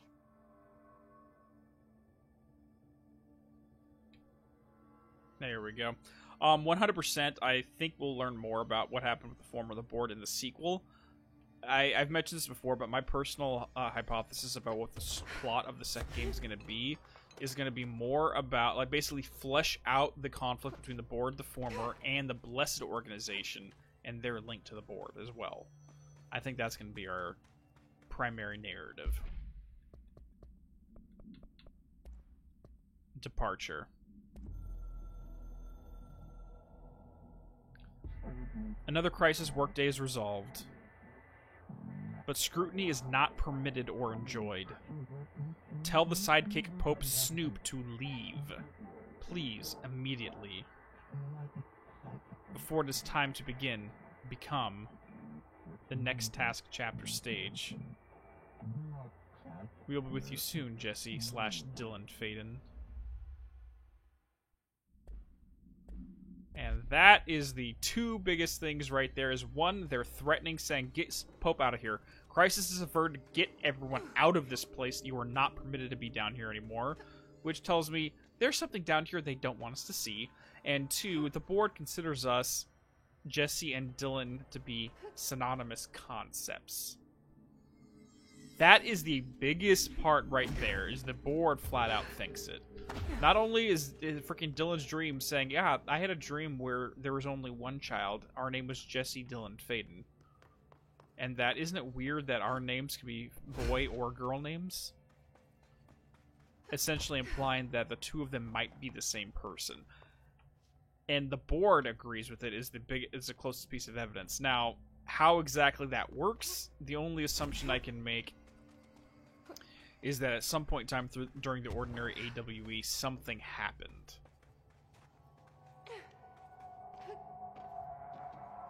And I have no clue what that means past that. Whether they were one person that split, whether they're the same person in two different realities, kind of like the Lutesh twins in Bioshock Infinite. Whether in one reality she had a brother, in one reality she didn't. An aspect of the psyche that got separated. It's just there's so many different options there. It's hard to really say one way or another. That's why I've never really talked about it in a normal lectures, because I can't give a definitive answer there. I don't want to touch that until I can. Now that this nail business is handled, I should probably be getting back to executive. But maybe I'll keep poking around. Just for a little bit.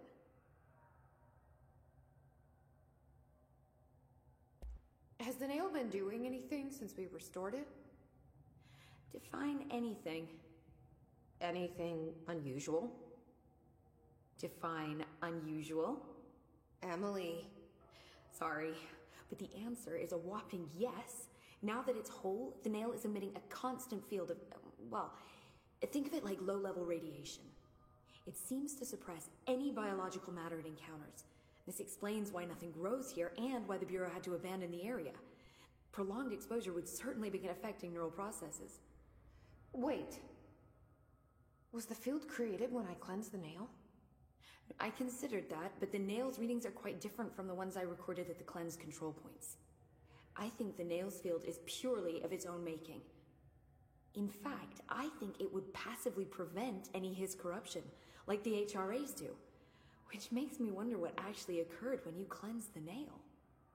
I've been wondering about that myself. Did the board let the Hiss corrupt the nail? Did they want me to cleanse it? If so, why? And this brings up another good point, is what is the deal here? Now, when she cleanses something, is it exposing it to the Polaris resonance? And if that's the case, did she expose the nail to the Polaris resonance, and that was what they were after? And if so, what's the functionality of that? How would that even work? It just, like, I don't get it, people. I don't get it, guys. I am so confused with this DLC. What do you know about Director Northmore? Well, he was Director Trench's predecessor, and Northmore's famous for being the first board-appointed director. See, before we found the oldest house, directors were picked by committees of old men in suits, drinking cognac and smoking cigars or whatever. You know, standard, uninteresting methods. I think the word you're looking for is bureaucratic. Or antiquated. Regardless, Northmore was eventually forced to... Well, we don't need to go into that. Into the NSC. Strangely, the only two board-appointed directors left the position under unusual circumstances. If the board appoints a director, then how do they retire them? I doubt they go out and buy you a gold watch. Sorry, Jesse, I didn't mean to imply that... Don't worry. If anyone's getting shown the door, it's them. Well, that's my opinion of the board, too, is they literally want control over everything. Any little last thing. And part of control is gaining information. So if they legitimately don't know anything about Polaris, then they want to know as much as possible. But yeah, Emily is just perfectly fine with Jesse's shenanigans right now. She's like, oh, cat ears? Yeah, that just sounds about right. That sounds like her. It's fine. Don't even comment on it. What do you know about an entity named Former? I can't say I've heard of it. You got any details for me? Well, imagine a one-eyed bug thing. I think it was a part of the board, but then something happened and now it's separate. Interesting. See, I always wondered if the board was some sort of entity or a group or conglomerate of linked consciousnesses, but this supports the group theory. Although it could have undergone some sort of corporeal exile. Too many unknowns to form a working hypothesis yet, but I can prioritize this matter in future astral dives if you think it's important. Fortune favors the prepared. Do it. That right there is my motto. There are too many variables for me to form a solid hypothesis. I try my best to live by those words. Thank you, Emily, for giving voice to my reason why I don't theorize about certain things. I still need 30 hours of training before I can do field work. We'll work on that. Yeah.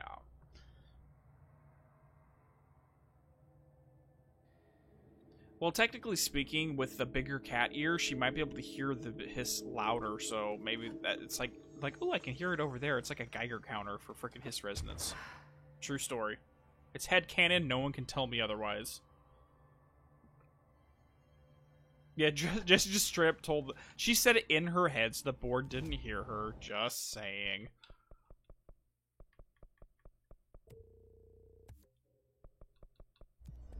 But still, yeah, Jesse told the board to fuck off, basically.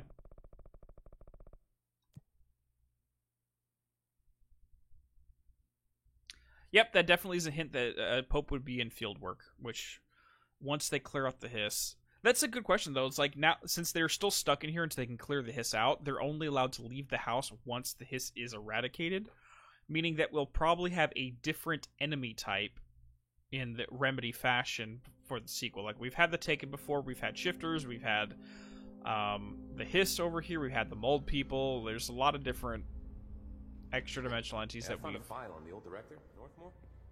Didn't list any dated death. He's not dead. You know anything about that? Could be an error. The record staff process a lot of data. Maybe it just slipped through. Yeah, maybe. No, he's not dead. That's perfectly fine. At least you're quick on the update there, Arish. I appreciate it. But that just means we'll have a different enemy type. And I'm curious what that is going to mean. Only the cats can see it. Yep, that's the altered effect. Only cats can see us wearing the cat ears. And it marks us as one of them. All they were doing is chanting there, one of us. One of us. Honestly, Legend, yeah, we don't know how long it's going to take for them to get all the hiss out of here, because they can't... It's not going to just be something of going around in circles and killing everything section to section. There's going to have to be a more permanent way to get rid of them. And who knows? It might be several weeks, it might be several months, and it could be up to a year. Honestly, it would not surprise me if they were stuck in this building as long as it takes for the sequel to come out, or at least Alan Wake 2 to come out.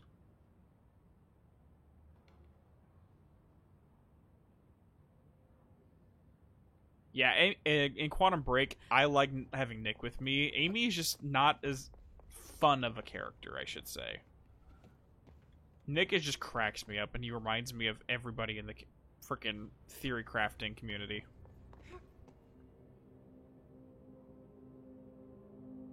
Yeah, I say at the bare minimum, Alan Wake 2, because I don't know if Jesse's gonna personally appear in Alan Wake 2, but at the very least, the Bureau will appear.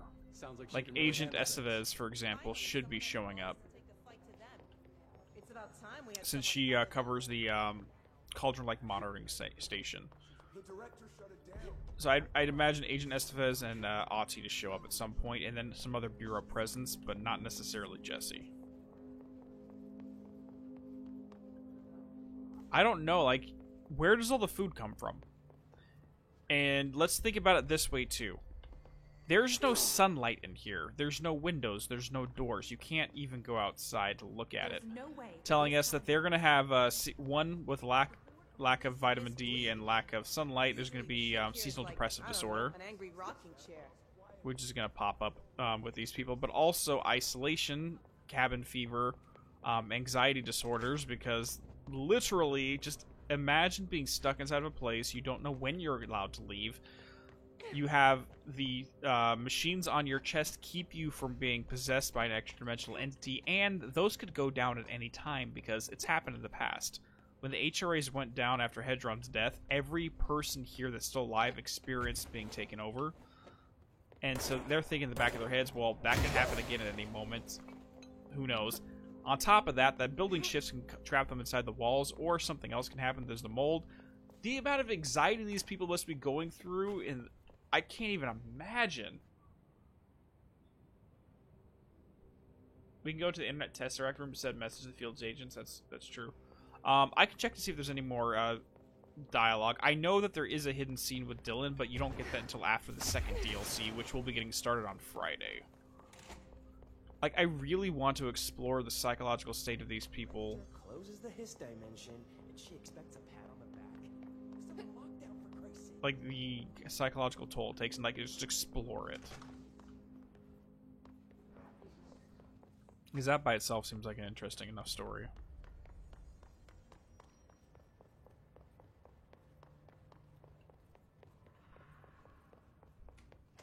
Nope, not that one. Crap.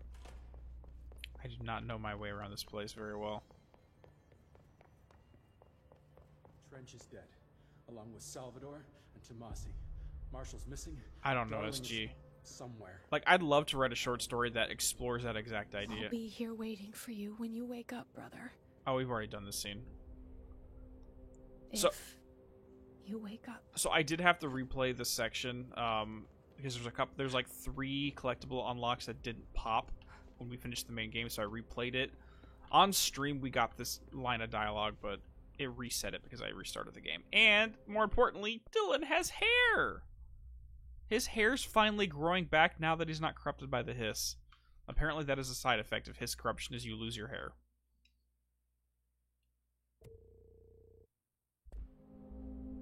I think the closest thing they have to nature is going down to the research sector, but again, that place is infected by the hiss, so it can be dangerous. Can I come? Is now head of research. It's official. Alright, guys. I am going to leave this stream off here, though. My throat is really freaking killing me. I'm going to get some rest. But we will be getting started on the next DLC, the AWE DLC, on Friday. And we will head down into a brand new sector of the oldest house and check out some Easter eggs from another Remedy property.